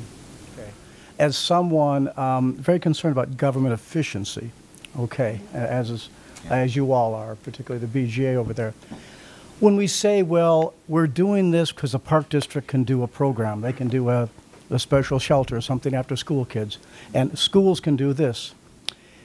The question has to do is by using TIFs more than any other city, and remember that's $6.7 billion thing, are we enabling an old-fashioned kind of government that most of us at least would raise questions about how ineffective it is at times and how poorly run it is in times? And I'm not putting anything on the current administration. But when you enable the school with lots of problems in their efficiencies, when you enable the park district that hasn't changed a lot in the last 30 years, when you enable all these government agencies to keep up a certain thing because you have this pot of gold that the taxpayers don't understand, okay? So that's one question. It's more philosophical because those are good programs we're talking about and needed. So how do we, if our long-range goal is to not have so much TIF money because it has negative effects in other ways, how do we get the existing governments we have to be more efficient when they know they can be bailed out? Or when we know, because we're constantly, you know, there's not enough money to finish this infrastructure project, so they'll go to Alderman X or Alderman X. Can we take some of your TIF money to do this? I'm raising the question, how much does that allow governments that are perhaps less efficient than they should be to continue those ways which prevent us from becoming the modern, innovative, creative government we need to be? So I would say a few things to that. I think, first of all, I appreciate that it feels like a pot of gold. In neighborhoods in need, we're scraping every dime together to do every one of the things that I mentioned. The other thing I would say, it's not, you mentioned it sort of as a bailout, and I think instead when you look at, again, the Arts and Rec Center at 35th and Cottage, the Morgan Park Sports Center, a number of other facilities, the immediate assumption that there are other development sources that are waiting in the wings and that there are, that we haven't considered other ways to get things done isn't quite the case. And so I think that when we think about economic development holistically, when we think about really what TIFs were intended to do, to the Alderman's point, to the professor's presentation, to your introduction, of the critical need of TIF to support economic development and community development, I don't think that any of the investments that we have made, you know, I'm confident if Superintendent Kelly were here, if others were here, it's not a bailout. It's a way for us to think holistically about how we develop communities and to recognize that each of the interests, whether it's economic development, whether it's safe spaces for children, that those all integrate, and that particularly in vulnerable communities, we need to have that mixed investment. So I think that some of the suggestions aren't quite how it plays out every day for those of us who are actually in the middle of trying to make real projects happen responsibly and transparently, and we go to City Council on all of these, and we you know, publish everything that we can on the website. It doesn't mean there's ways that we don't, you know, we continue to work on it, but I think the implication, some of the implications are off, and that we really are looking at TIF as a tool. The Park District looks at what it has, so does CTA, so does CHA, and so does the city, but it is an integrated tool that we do have and that we're trying to use as best we can. Okay. Well, thank you all. That concludes this session. We're going to take about a 10-minute break. Appreciate the panelists for being here for a very lively and interesting conversation. We'll be reconvening in 10 minutes. Thank you.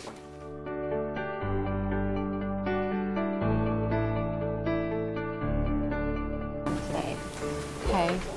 So this segment is going to focus on the transit TIF, this new vehicle that was just implemented with the state law that was passed last summer. And to do that, we have several wonderful panelists. To start with, Mary Sue Barrett is the president of the Independent Metropolitan Planning Council. Ms. Barrett builds bridges between the public and private sectors to solve metropolitan Chicago's urgent planning and development challenges. Ms. Barrett also speaks and writes frequently about cities and how they must continually reinvent themselves.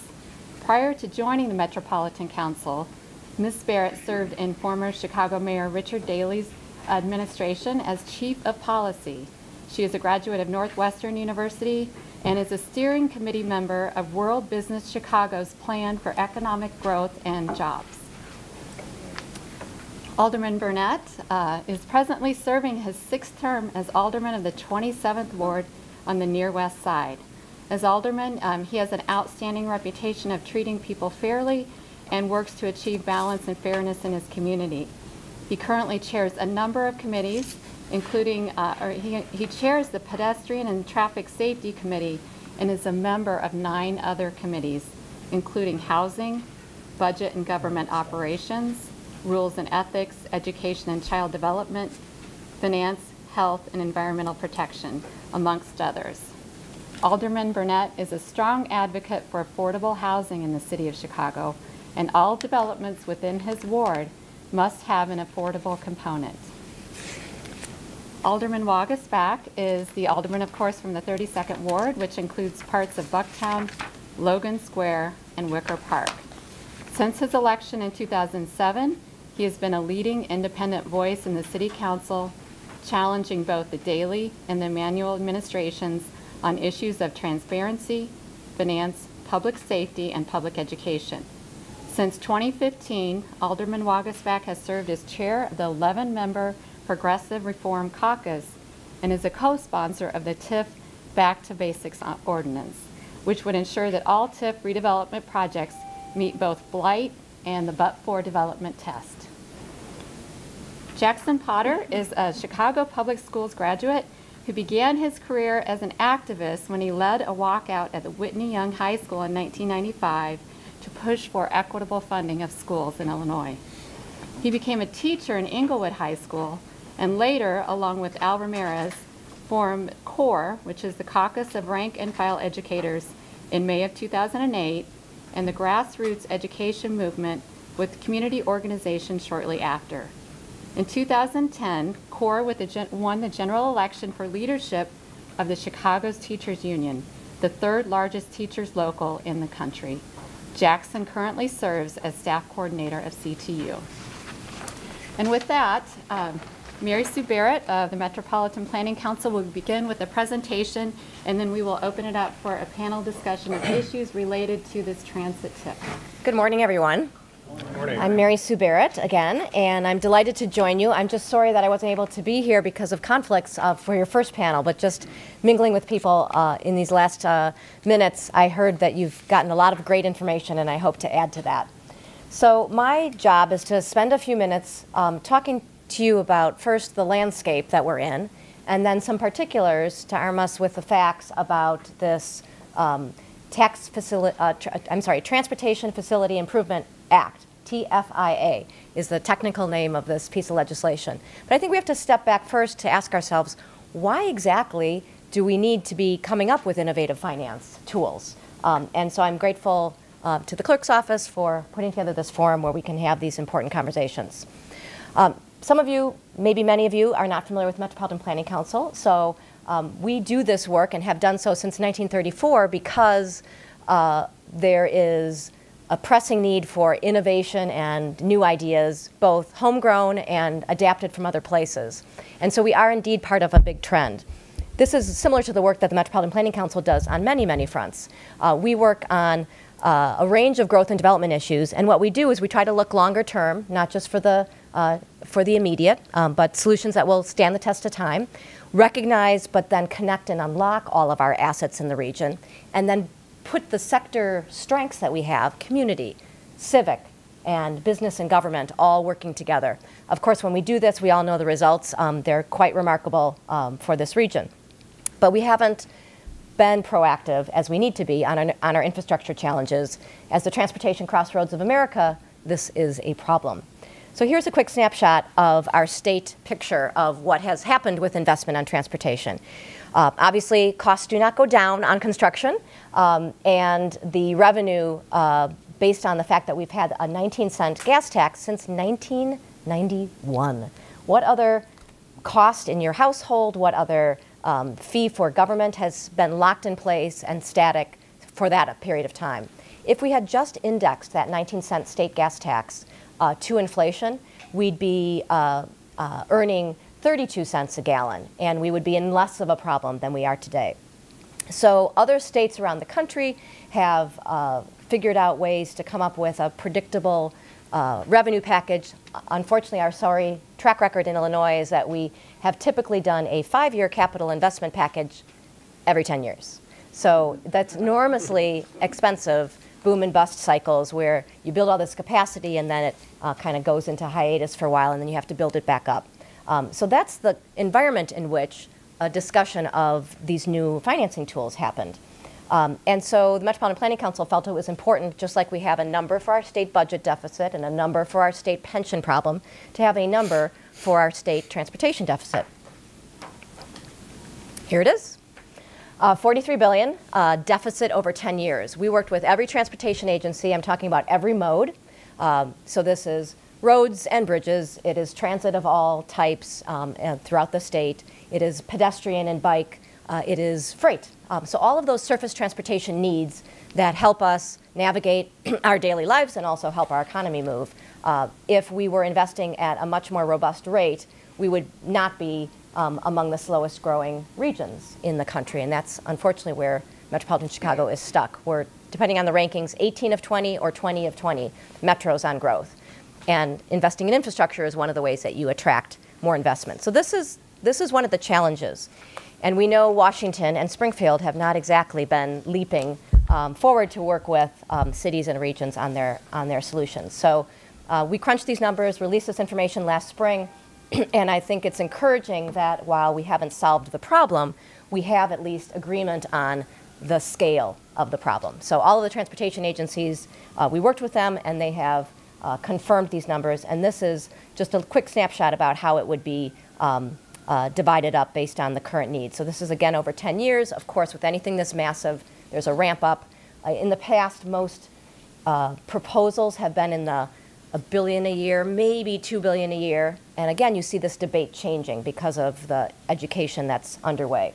So Transportation for Illinois Coalition, for example, a statewide advocacy group that brings together the state business groups and the state labor groups, is in that $3 billion a year. So close to this $43 billion over 10. So we're not here to talk about all of the details about how to pay for it, but I would be happy to follow up with any of you. We've run the numbers about different revenue streams.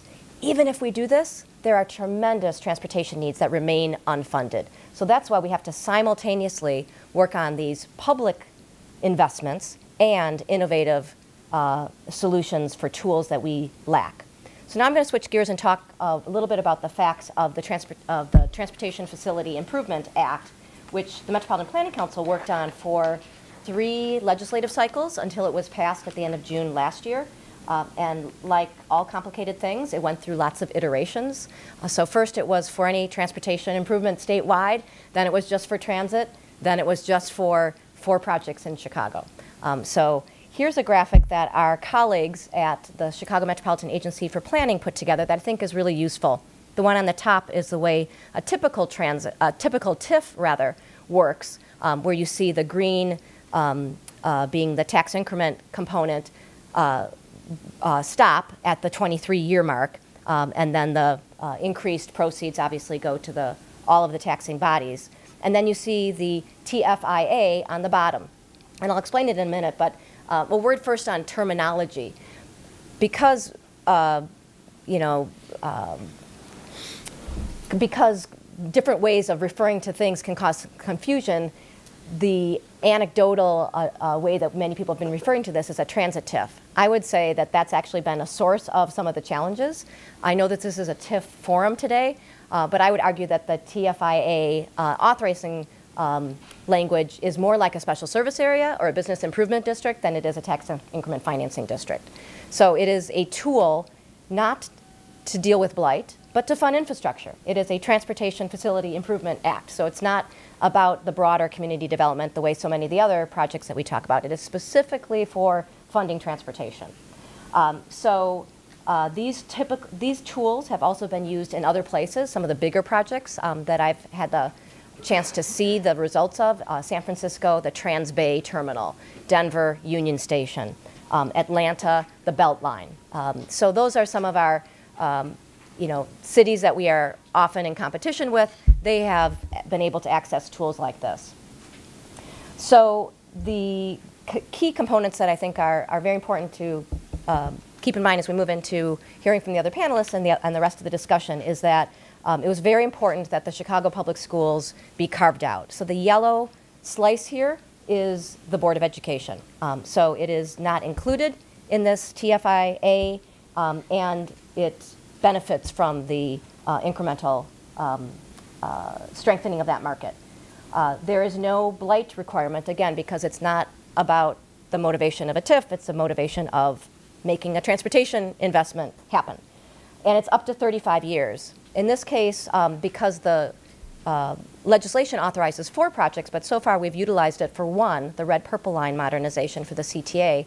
As they held public forums, one of the things they said is that they don't anticipate it necessarily taking all 35 years in order to capture the increment that's needed to match the federal funds for the various phases. So whether that's half that time or 20 years or 25 years, we of course can't exactly predict today, but the 35 years is because of the enormous upfront cost of a transportation enhancement.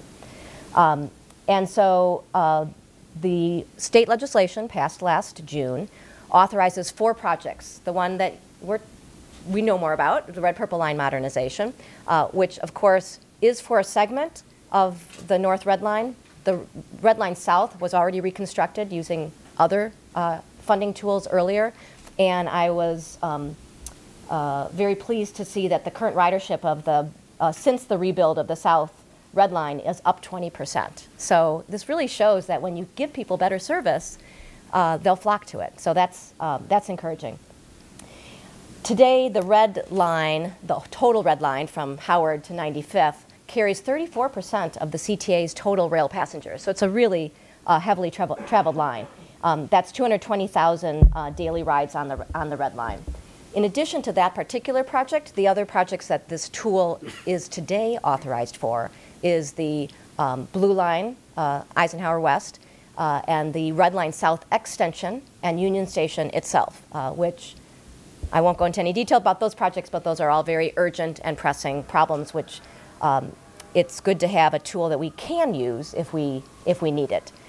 I would argue that this tool, if we find that it delivers on its promise, that it could be used for other enhancements. Metropolitan Planning Council is very involved with something called Great Rivers Chicago with the City of Chicago, and that's not a transit line, but it's a linear investment that is unfunded. And so you could use this special service area type improvement for other types of investments. In this case, it's defined as a half a mile in either direction from the transit corridor. So that's the physical duration of it, and the benefits are, I think, very compelling.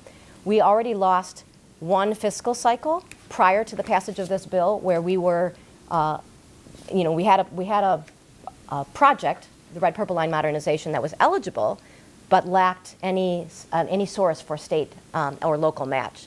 So others jumped ahead of us in the queue for dollars. So we lost a whole slug of allocations.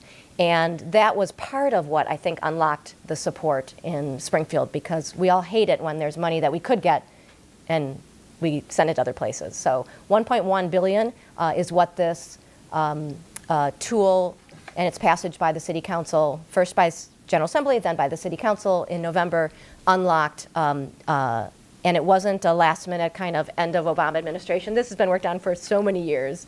We were fortunate to get it done before President Obama left office, but it was something that was, the groundwork has been laid for this red purple line modernization for a long, long time. It'll carry 100,000 more people every day. Places like San Francisco that have a very ambitious plan for live near work and transit villages and reducing car travel have found that they've been able to capture new housing. 50% of their new housing units are right by transit. So if we can carry 100,000 more people on this rebuilt line, and we get half of those folks to live closer to the red line, north or south, because service will be improved throughout, that will be a huge turnaround story for Chicago that lost 3,000 people last year. The region lost 6,000. The state of Illinois lost 22,000. So this is a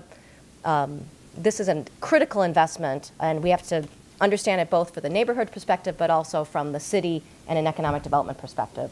Obviously, the project itself, you'll see speed, you'll see frequency of service, and climate impacts, and then hopefully we'll be able to access future federal fund offerings. Because this is, it's been misreported a couple times that the $1.1 billion pays for the total price tag. Unfortunately, it does not. There will be other segments and other funding cycles to complete this project. Might be useful just to leave this graphic up there, which is from the Red Purple Line modernization. There's a whole website if you're interested in more information about that. But I'm going to stop there and look forward to hearing from the other panelists as well as your questions. Thank you. Thank you very much, Mary Sue. And that's a nice segue just to remind people that for questions, please again write those out on the cards that have been provided. They will be collected shortly before the panel's over. And also one other reminder, we do have a hard cutoff at noon, so we're going to wrap up the panel about 10 minutes before that because there's other meetings scheduled this afternoon. So with respect, it's a very helpful presentation to start this conversation. And I think it also dovetails well with some things that were brought up earlier in the day about the notion of TIF funding. Because whether it's a Transit Improvement Act that passed and authorized this sort of funding, or TIF directly, it was actually passed as part of the TIF Act. It is a tax increment funding mechanism. Then there are some consequences of doing funding infrastructure, transportation infrastructure in this manner. So with that, what are the concerns or benefits that you see with utilizing this funding mechanism for greatly needed improvements? And, you know, would we be in this position without the current state of affairs with the budget impasse and other things in Springfield? And let's start off with Alderman Burnett. Yes. Well, I think it's great that we found a way to utilize some dollars to be able to match the funds in order to capture this money. I think it's always important for Chicago to always be self-sufficient. To not have to rely on other folks to be in control of our destiny. This gives us the opportunity to always have, you know, a foot in the game to be able to step forward and to be able to do something. I think this is a great thing. This is great for the city of Chicago. It's great for all of the people that live in that area. And I think it's even much so better because it didn't affect the schools. So I think this is a good program. You know, it just touches a small part of the 27 ward, which is the beginning part. But the blue line part touches a larger part of our ward, which is thriving with medical districts and new schools, and it's going further west, and it's really going to help to build the further west side of Chicago, because there's a big gap connecting between the near west side and Oak Park, and with this tool is going to be able to help to enhance that transportation and attract more people to that area, and in essence is going to build up the community and bring more economic development to the whole community. Okay, so you see the positive benefits to the community and the fact that it's not hurting the schools as a plus. Yes. And Alderman Wagesbach? Sure. Well, we voted on this, you know, a few weeks ago, months ago, I guess now, and it was interesting because some people were saying, you know, why would you kind of change your opinion about TIFs, and why would you approve something like this? And I think part of it was that the alderman, you know, we received a couple briefings, and the backstory on it was if we don't pass this thing now, you know, Donald Trump, who's coming into office, is going to shut this whole thing down. We won't be able to get the federal funding that we need. So there was, looking back now over the last few weeks of his, you know, of his tenure here, there is a bit of a concern. But I don't know if it's as much as it's made out to be.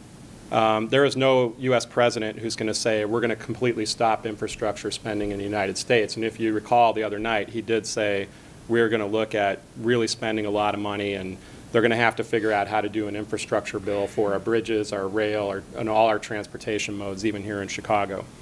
Now, I think what we were looking at was some of the more in-depth details about how this works. Does this pass the but-for test? I think this one did because, you know, in part, government has to subsidize transportation. It always has, and it always will. When you look around the world, other countries and other states, they do the same thing. So we're always going to have that aspect of federal funding, state funding, which we hope comes at a future point for this particular TIF. I think some of our concerns, though, were, can this money out of this TIF be used for other development projects in the surrounding area? Can the money be ported through these other TIFs that either are adjacent to it or in some way touch it? And those facts still stand true. You can do that. And we have seen the city port funds away from projects that they designated and at a later date said, no, we're gonna move that to somewhere else without aldermanic input or city council input, without community input. Those are the facts. You can do that. What I hope not to see here is that we create a situation where on the north side of Chicago, you see the red line running through very wealthy districts that, you know, we, over the next 5 years, we assess what happens with this, and then 5 years after that, because this is a 35-year TIF, that we are constantly reassessing the value of this TIF and looking for state and federal dollars to offset what we can if those dollars come through. And that we don't just rely on this next 35 years as a way to finance it. So I think it did pass a but-for test. I think we need to, going back to what was said on the first panel, we need to strengthen that test on all TIFs citywide. But I think this one had enough meat to it that it was a good possibility that it would work in the way that it is. And so many of us supported it. Now, there were a lot of other questions about transparency. I think what we see a lot of times is the way that notification is put out there. It's not always great. In this situation, they had many public meetings, so that was a good factor here. But, and I like the fact that CPS is not, you know, there's no detriment here to CPS up front. But we've got to remember, every time you create a TIF, you are putting a burden on the rest of the taxpayers in the city. Do not forget that. So when people say this TIF or that TIF does not affect the rest of the taxpayers in this city, it does. Because if 33% plus of this city is covered in TIFs, that means as that grows, and you can terminate one or two here and there, but you're creating more at the same pace, the burden on the rest of the taxpayers who are not in TIFs is still increasing. So we've got to keep that in mind anytime we do one of these. This one still does that. It's not exempt from increasing the burden on other taxpayers. And I think we've just got to be careful as we move forward to do the things to make sure that we have oversight over each one of these projects. Every single one of the projects, that whether it's a station or something adjacent to that station that is developed and created as part of this, this new TIF project. And that would be my biggest concern, whether it's me or one of the other aldermen in that area, that we stay vigilant and make sure those dollars are spent in the right way. Mr. Potter. So I think, you know, as the person holding the banner for the Chicago Teachers Union, I get to sharpen up this debate and, you know, agitate the audience, get you a little more involved. There's a reason that most Chicagoans view TIFs as a four-letter word. It's an artifact, in many cases, of a sordid Chicago past, of cronyism and redistributing wealth from poorer areas to wealthier ones. I think, you know, the Cook County Clerk's Office has demonstrated as the housing market rebounds, the TIF fund is growing. You know, we saw nearly $100 million that was unanticipated in the accounts last year.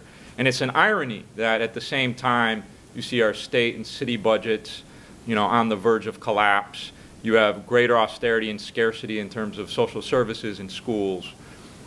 So I know Professor Merriman in the first panel talked about how, you know, most studies demonstrate that TIFs don't produce the kind of economic development that wouldn't have happened otherwise.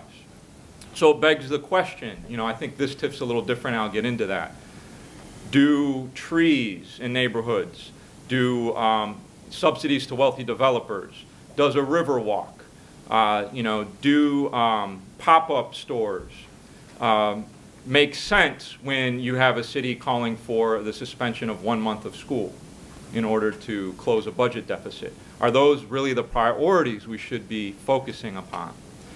And what we found is, you know, as this crisis of violence is sharpening in many neighborhoods, the city has a tendency, as we heard in the last panel, to decontextualize the divestment that has occurred over years in this administration, whether it's the record number of school closings they've imposed primarily on the black community, 50, whether it's the closure of mental health facilities, whether it's the refusal to release housing vouchers through the CHA. That has decimated opportunities. So when you talk about Whole Foods, don't decontextualize it. Talk about it, you know, what was gained and what was lost within all of the policies and practices. The red line renovation is a bit different model where the city is getting into creative financing in part because of the state budget crisis. But, you know, there's other ways in which it could reproduce the inequities we've seen the TIF program demonstrate over time. And so I want to raise these concerns and get into it. When you look at TIF broadly, what the city will say when we raise that schools are suffering as a result of this program, they'll say, oh, we give money back to schools. But when you closely examine the money that goes back to schools, 25% of TIF dollars go to selective enrollment schools. These are wealthy, whiter schools, and they're only 1% of district schools. So what's happening here is a redistribution of resources from the poorest, most vulnerable students to the wealthiest, whitest students. And if these TIF dollars are going to be going to the Belmont stop in the Lakeview community, we got to ask ourselves, that's 90% white. Sure, it's not downtown, but it's disproportionately wealthy compared to the median income of Chicagoans. Is that going to continue to exacerbate the inequity that we've already seen that is causing some of the crisis and trauma, school budget cuts, et cetera? And then I want to raise another point. You can't uplift transit, and I'm a big fan of public transportation, while you degrade the people who deliver the service. The ATU, who run the trains and the buses, are probably the largest black-led local when you combine those two units in the Midwest. Most of them who work on the trains and buses are black women. And yet in negotiations, what the city has said is they want to eliminate 2 holidays, they want a 2-year wage freeze, they want to subcontract, they have porta potties that women have to use on their bus lines in dangerous neighborhoods. There have been thefts and rapes. They're not protected. They want to impose their health care premiums by 18%. So the question is, you know, you get this boondoggle for improvements on the red line and purple line in the wealthier, whiter areas of the city. Why can't you negotiate a decent contract for the people who move Chicago, who live in the neighborhoods that are struggling and suffering the most? And then there's another mythology that's starting to develop that we have to address. You know, the city representative stood up here today and said, oh, we're closing down the downtown TIF, and we're not doing what Mayor Daley did. But when you look at the TIF program over the entire 30-year history, about 50% of all the dollars have been put downtown and in areas nearby, the Loop, the near West Side, the near South Side, the near North Side. And that was actually better under Daley than under Ron. About 45% of all TIF development contracts occurred in those areas under Daley. And after 2011, it's been 62%. So we really have to hold elected officials accountable, you know, for what they say versus what they do. And I hope we can continue that point in particular. Mary Sue, did you have any follow-up before moving on? No. Just one point that kind of dovetails with some of the issues raised by Mr. Potter. With the current implementation plans, and what's been approved by the City Council, which, you know, all, of course, in consideration of the need to meet and obtain that $1.1 billion that was available from the federal government, very important. And yet, the decision was made to implement the improvements first on the north, red, and purple line. Is there any concern about the implementation there first, as opposed to the West Side Congress blue line or the red line extension that's been talked about for some time? And I'll open up to whoever would like to address that issue. I view it as a plus that the 4 projects were called out, because they kind of, it follows along with the sinking of our regionally adopted transportation plans. The Red Line South is on a different timetable. Red Purple Line, as I mentioned, has been moving at a faster pace, so there was always red south first, red north, and then red extension as far as the chronology. We wish that there was enough resources to do 5 or more major projects. There was a point at which Chicago benefited from that kind of support, but it was a different Congress, a very different time. You know, having our act together to have a queue, a roadmap for transit and for everything else is really important. I also want to use this question to bring in something else that was raised earlier, which is, do we have enough resources, if we just kind of made the tough decisions we should be making, to fund all these investments absent this tool? The $43 billion number over a decade that I shared is super majority towards maintenance. So the kind of helping neighborhoods unlock their potential, infill stations like the Green Line Damon station that Alderman Burnett celebrated the other week, it fills in a gap of a 1.5 miles, and that's now next in the queue to be built.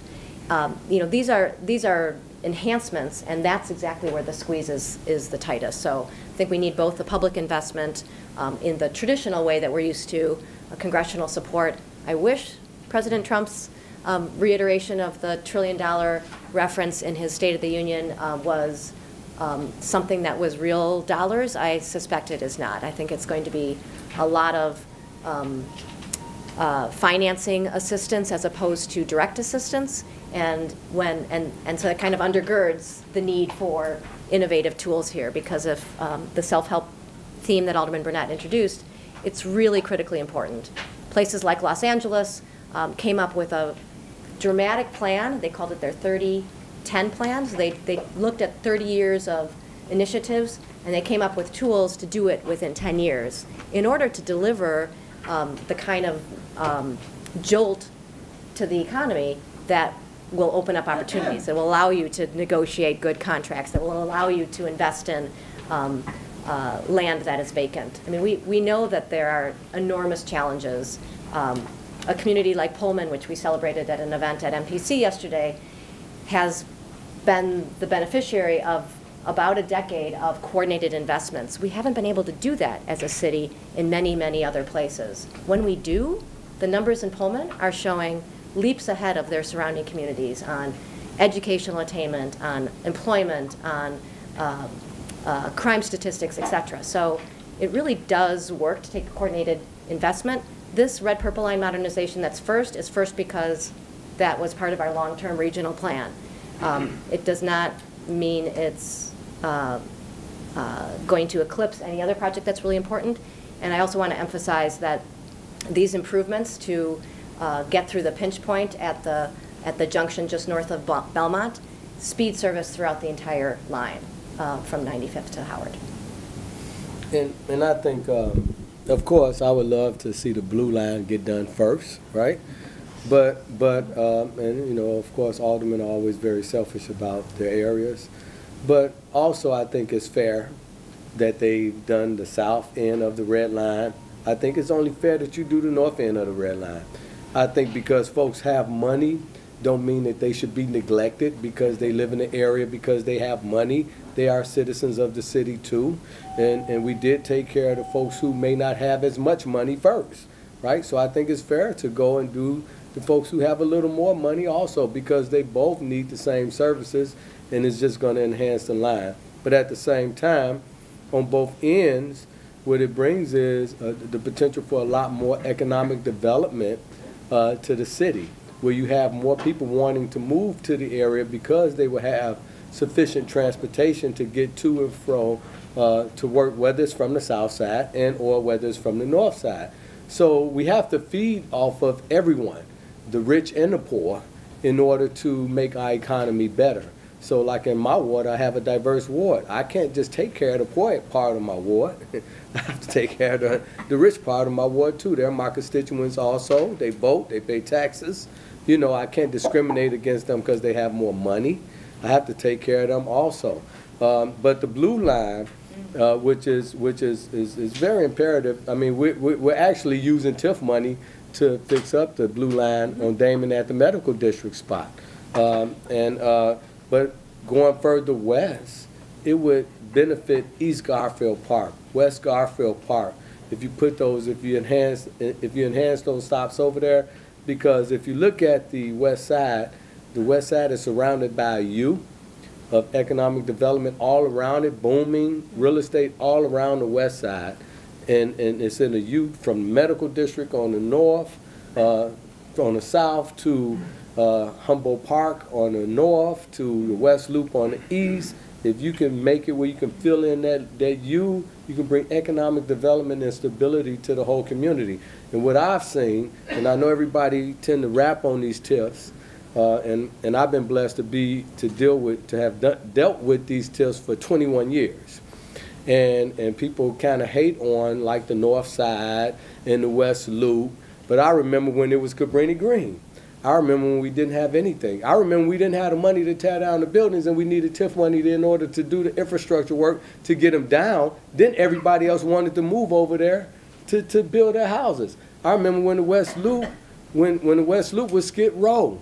And the only way that we primed the community was with the TIF money. And what we had to do initially, we had to bond money to the TIFs because we couldn't get no money in the TIFs. We had to borrow money to put it in the TIFs and pay it back later on. But that helped to prime the area to get the other economic development, to bring in more money to those TIFs. And now we've been porting a lot of money from those TIFs that have made money to other communities like Westinghouse. Westinghouse got money ported from the Kinsey TIF. Westinghouse would not have been built if it was not from the West Loop area. So these TIFs are very important. And then as far as transportation goes, I mean, the Damon stop that was used with the TIF is beneficial to CTU's headquarters. Your headquarters is right down the street. You all are going to be one of the biggest benefactors of that L stop that's being paid for solely by the TIF that you may be concerned about. So and from what I understand, everybody at CTU is very, very excited about that. So we are. I would just, I actually would uphold you as an example of how this has to be done differently. Your willingness to suspend the Obama Prep High School project in order to ensure that neighborhood schools had more funding during this last surplus declaration was an extraordinarily important thing. It helped avert a strike. It was the right thing to do. And if we have a city where the gap between the haves and have-nots continues to expand, we're in deep trouble. And we have to look at this. So look at River Point Plaza. Larry Levy, wealthy developer, gets $30 million for a shiny, glimmering skyscraper downtown on the river. That money would have eliminated the need for any school budget cuts last year. It would have quadrupled the number of school librarians. He doesn't need it. So we have to stand up and speak plain about how this is an outrage. It can't continue. This has to be shifted in the right places. I think you did that in this one example. And then I would just add, that the ATU workers aren't the imaginary workers we're hoping are going to return to Chicago. They actually already live here. And so, to the extent that our aldermen can put pressure on City Hall to settle a decent contract for those people, those men and women who are already in beleaguered neighborhoods and struggling to pay their bills, that has to be a part of this. well, Just briefly, it sounds like based on the conversation, there's definitely an effective and a way to use both regular TIF increment financing and the transit TIF, and there's pluses and minuses and how that's done. And it sounds like from Alderman Burnett's perspective that in some cases the porting actually helps because money from one district can be moved to another. But we play Robin Hood. We use the rich folks to help the poor folks. You know what I'm saying? And pardon me? Usually the opposite. Well, in my ward, we do it that way. But on that note, the thought of, what's being done in the wealthier areas and where there may be development anyway, just such as the skyscraper downtown, is there enough being done? And while we're focused on transit TIF, earlier there was some talk of the need for oversight? How are the contracts awarded for the work on this transportation? There's going to be a lot of work done for a matter of years. Is there a need to make any legislative changes at the state or local level to ensure that that process receives adequate oversight? And then also, should these projects be reevaluated every 5, 10, 15, or 20 years rather than counting on someone to retire the TIF when the project is finished? Should that be a legislative change to require that sort of evaluation, or what other legislative changes might be in order to make sure that this is both an effective infrastructure tool and there is adequate oversight? Well, let me jump in quickly on that. Again, we brought up this issue of the but-for test, the TIF intent ordinance that we put into the City Council. There's already been a substitute made, so we've already taken what the administration calls too vague as you know, something that we will tighten up. But too vague for them is simply what the state law says. We're not repeating anything that's different from the state law. Now, if we strengthen the but-for test, have standard application across the board, you will not get TIFs like the Lathrop Homes TIF that was recently passed, 2 of them, in a very wealthy area that is just sort of like the North Point Towers. It's absolutely not needed. What is the economic viability of that area? What does the location look like? Not just blight issues, which you can get around by having 11 other criteria. The TIF intent really focuses in on this and says, let's do what the mayor said in his 2011 TIF reform report. That's where we got the TIF intent ordinance from. It's out there in the public. Everybody can read it. We are simply repeating what should have been done many years ago, and that is to tighten the rules, tighten the oversight, and say, yes, we should be doing these 5-year oversight reviews of every one of these TIFs to make sure that we're doing the right thing, to make sure that money's not being ported out or used illegitimately for projects that the money should not be used for, that we're making sure that every dollar that goes into the modernization of the red line goes to the reconstruction, goes to the actual things that it says in the state contract or the state law. So I think that's something that it's almost always on the alderman to make sure that you go out and do that.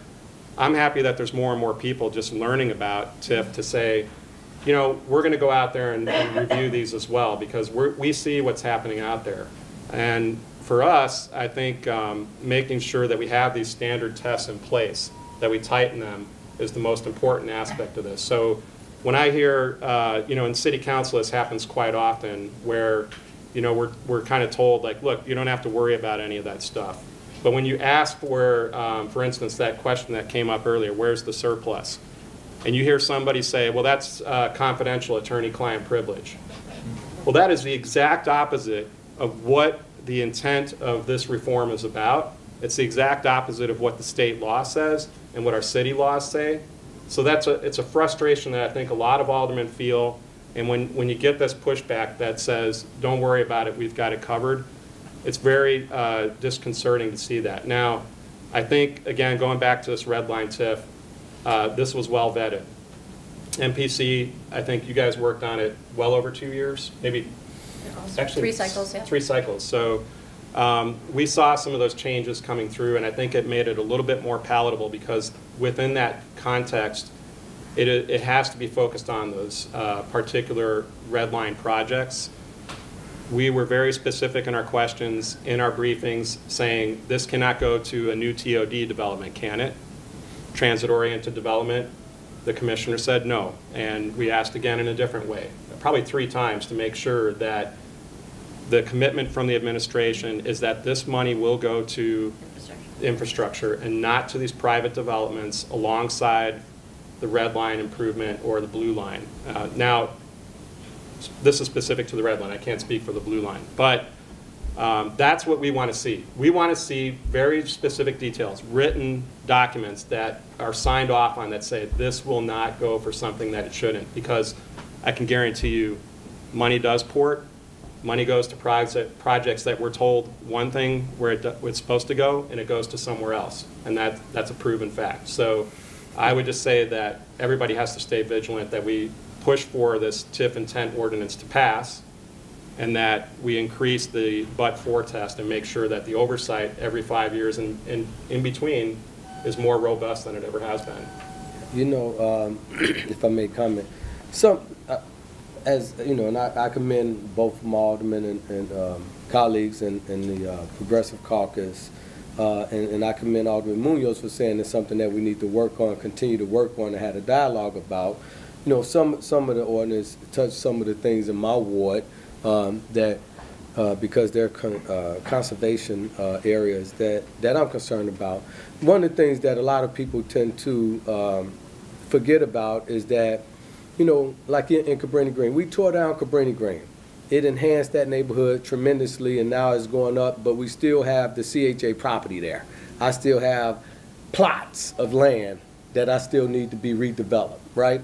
CHA, you know, takes a long time to do these things, and that money is there and everybody sees it as a surplus, but I still need to help those folks move back to their community, right? Same thing with Henry Horner, same thing with Rockwell, same thing with all of the public housing across the city.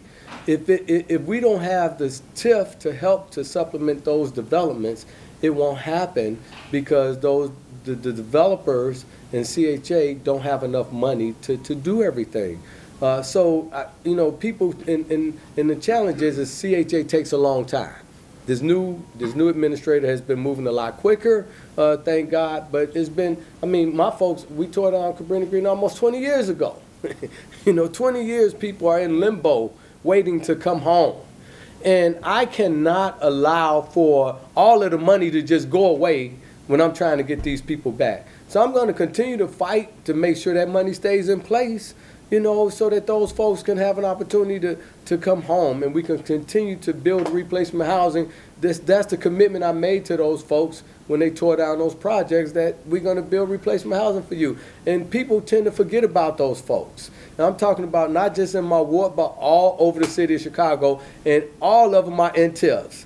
And quite frankly, there's a concern because all those TIFs are about to expire. Right? And there's a concern about how we're going to continue to keep those developments going. And some folks throughout the South Side and other communities don't want those folks in their wards. They don't want them in their community. I don't want them. I want them back. I want them back in my community. But we have to be able to have money and resources in order to build a housing. Now, we're fortunate that these TIFs in these areas have prospered so much, and we have a lot of money that's going in them. But as that same TIF that I took the money out of to give to the teachers union is the same TIF that Cabrini Green is in. You know, and that's one of my biggest challenges and one of my concerns when we do those kind of things, because they're surpluses. They're surpluses because CHA is taking a long time. They're surpluses because some of the things that we need to do, I'm not saying that we want to do, these are things that we need to do in the city of Chicago, aren't moving as quick as they need to be moved. So that's a big concern of mine when we talk about those things. And when we talk about it in the big picture, I'm thinking about the exact things that I made commitments to people that I would make sure happen for them to be able to come back to their homes. So just want to put that out there on the table. And I think if you can show justification for those projects, which it sounds like you can, then you have no worries about the TIF intent ordinance. I think the administration pushing back on it says there's something else that they're worried about on other projects. I'll give an example, the one that the 32nd Ward surrounds Lathrop Homes. That is a project that 2 TIFs would not move forward because they could not pass the but-for test, whereas yours could. But why couldn't Lathrop Homes pass the but-for test? Because the private developer has the proceeds necessary from multiple sources to do it on their own. And in many cases, they are displacing hundreds of people that they're claiming they still need the money for to build market rate housing as opposed to keeping those people there. One final question, and then I'll be collecting cards, or Tanya will have to take a few questions from the audience. With the transit TIF, one of the unique things about it is this notion of carving out the schools. In fact, the CPS will receive the money that they receive from their levy, and then they will receive some money from the increment, and other taxing districts will receive a portion as well. What is the concern of the impact on taxpayers when the taxes are actually going up, There's economic benefit, there's development, and yet you have the red line north side, eventually there'll be others, and when there's additional taxes, despite the development, then there's an impact on taxpayers. Any comments on the concern over that and the way it's structured? I mean, I'll start very briefly. I think Scott has spoken to this very clearly, that the way in which it can backfire and increase the tax burden on adjacent areas that are not in the TIFs.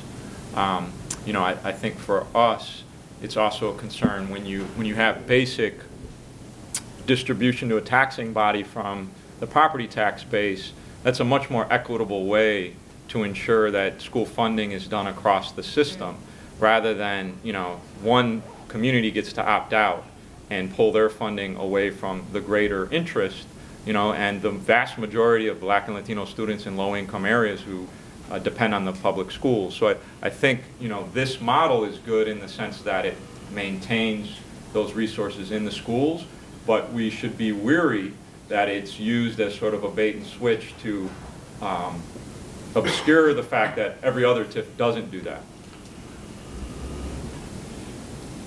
Any other comments? I would just say that this kind of conversation and the call for continued and enhanced transparency, I think, is spot on, because this is new and there's a great need to understand what it does and doesn't do. This Transportation Facility Improvement Act does not raise taxes. It does attract more value, which then is distributed differently than what we have seen with prior TIFs. It's holding harmless, it is protecting the base from the existing tax districts, including the schools, so that if there was a shortfall, then yes, there could be additional burden on the rest of taxpayers. But those are projections. Those are not known. And so I think we have to be careful for those who would say this new tool raises taxes. It on its own does not raise taxes. It attracts investment and unlocks potential both to do the transportation project, which then looks to those who will benefit the most to be part of the cost sharing. So it's kind of asking those who will benefit to be part of the solution. And you know, I think transparency is absolutely a key part of understanding how it's working here and then how we apply it to other projects. I'm glad that Alderman Burnett talked about the Blue Line project, which is a really critical one. The exciting new twist that we should all watch is because the state is talking about a rebuild of the Eisenhower at the same time as the CTA is needing to deal with a rebuild of the Blue Line. The opportunity to do that in a phased, joint way, and perhaps with shared funding strategies, could unlock all sorts of potential for the Illinois Medical District and for, you know, from near west to Austin and beyond, that clearly could be an artery filling in the U that is so deserving of focused investment. Okay, we do have a few questions. The first one is for Ms. Barrett. In your opening remarks, you indicated that TIFIA was more like an SSA than a TIF, but SSA creates a localized tax increase, while, as I understand it, TIFIA does not do this. Why do you say that TIFIA is like an SSA? It's a hybrid, you know, so I just don't think we should default to saying, well, this is a TIF for transit. It is not quite like a special service area. It's not quite like what we know of TIFs in the past here. It is similar in this respect, or some other states and cities make good use of something called a business improvement district, which is not really utilized a lot here. It is a defined corridor zone. So in that sense, as opposed to an economic development zone where you're looking at the potential of the surrounding real estate, here it's really just following the infrastructure investment. And oftentimes special service areas have been used for that, like commercial streets, enhancement and beautification and facades and so forth. So it has local support. The folks that are affected, as well as the broader area, have to be part of buying into those strategies. So it is a blend. Okay, this is a question that kind of touches on things that have been brought up in both panels. Speakers have mentioned certain CHA redevelopment being tied to TIFs and funded through TIFs. Could panelists discuss why CHA redevelopment is so dependent on TIF money? What are the origins of this, and why is the city relying on TIF money to honor commitments on CHA housing? So, so this thing with the transformation of public housing deals with CHA, affordable housing, and market rate housing. So everyone in the city CHA isn't the only game in town. So right now, in my ward, we're trying to do we got 3 RFPs over in Cabrini. In order to do the affordable component, you have to get tax credits, right, from different agencies. There's only a certain amount of tax credits that that the city is able to get a year, right? And that competes with every other project that goes on throughout the state of Illinois, if it's coming from the state, right? So you have to have another type of supplement in order to supplement the development, right? So the developer with the mixed income housing kind of make his profit off of the market rate housing.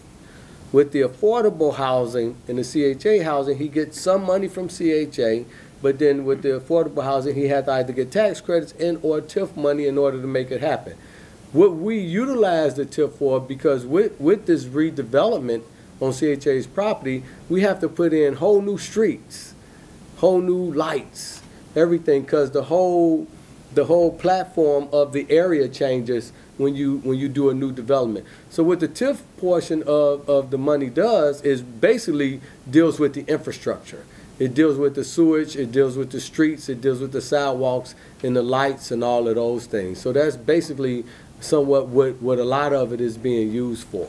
And it sounds like that perhaps also attributes something to the but-for test, that without that TIF funding, then it's, at least in some cases. The developer wouldn't do it. He's like, why would I want to do this? I'm not going to make as much money off of the 50% of the market rate development that I have, you know, along with the CHA and the affordable.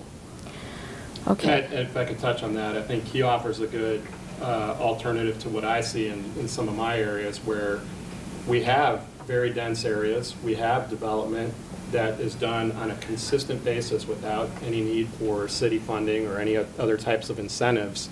You know, maybe some county incentives here and there on tax exemptions, but for the most part, the north side does very well by itself and doesn't need that same type of TIF, with the exception of this one, because it's infrastructure related, transportation related, but that but-for test does not meet the minimum standards. So we see 2 different types of projects, and because that is why we need to tighten those rules. His project would pass it. Project near to my area, it's not my actual ward, but would not pass the smell test. And yet, right now, it may receive TIF funding. It does. Okay. So one last question, and we literally have 2 minutes and need to then close out. But again, we're so grateful for everyone's participation, both audience and panelists. To Mr. Potter's point, will the City and Progressive Caucus insist every TIF and enhancement require union contracts, no discrimination, or privatization? Well, I don't work for the unions. If they start paying me, I'll work for them.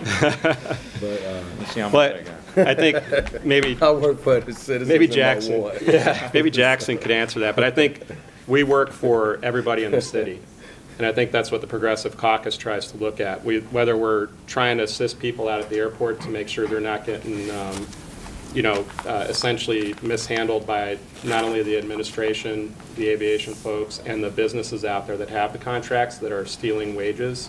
The same thing goes for the ATU operators that would hopefully benefit from this project. Right now, it is what Jackson says, and we work to make sure that it's not just the infrastructure that's taken care of, but the city people, the city workers who really push that forward. And I would say that goes for all the aldermen. It's not just Progressive Caucus members that work on these issues, but we all feel strongly about making sure that you know, prevailing wages are built into these contracts, and when they're not, you know, that we're fighting to make sure that when there is wage theft, we point it out and we get in front of the administration and say, you have the power to fix this, you need to do it. Yeah, I would just say, the Progressive Caucus has been a true ally to many workers and unions, especially when there's been a difference with the mayor on a whole variety of issues. And I think, Alderman Munoz pointed out in the first panel, we need to examine the ways that this transit TIF is different and beneficial, pointed out the school benefits, and how do we replicate that in other TIFs moving forward. Mary Sue, Alderman Burnett, Alderman Wagasback, Jackson Potter, and of course Clerk Orr. Thank you so much, everyone, for participating today. And I think this continues a very important conversation that we hope that continues even after this meeting. Thank you.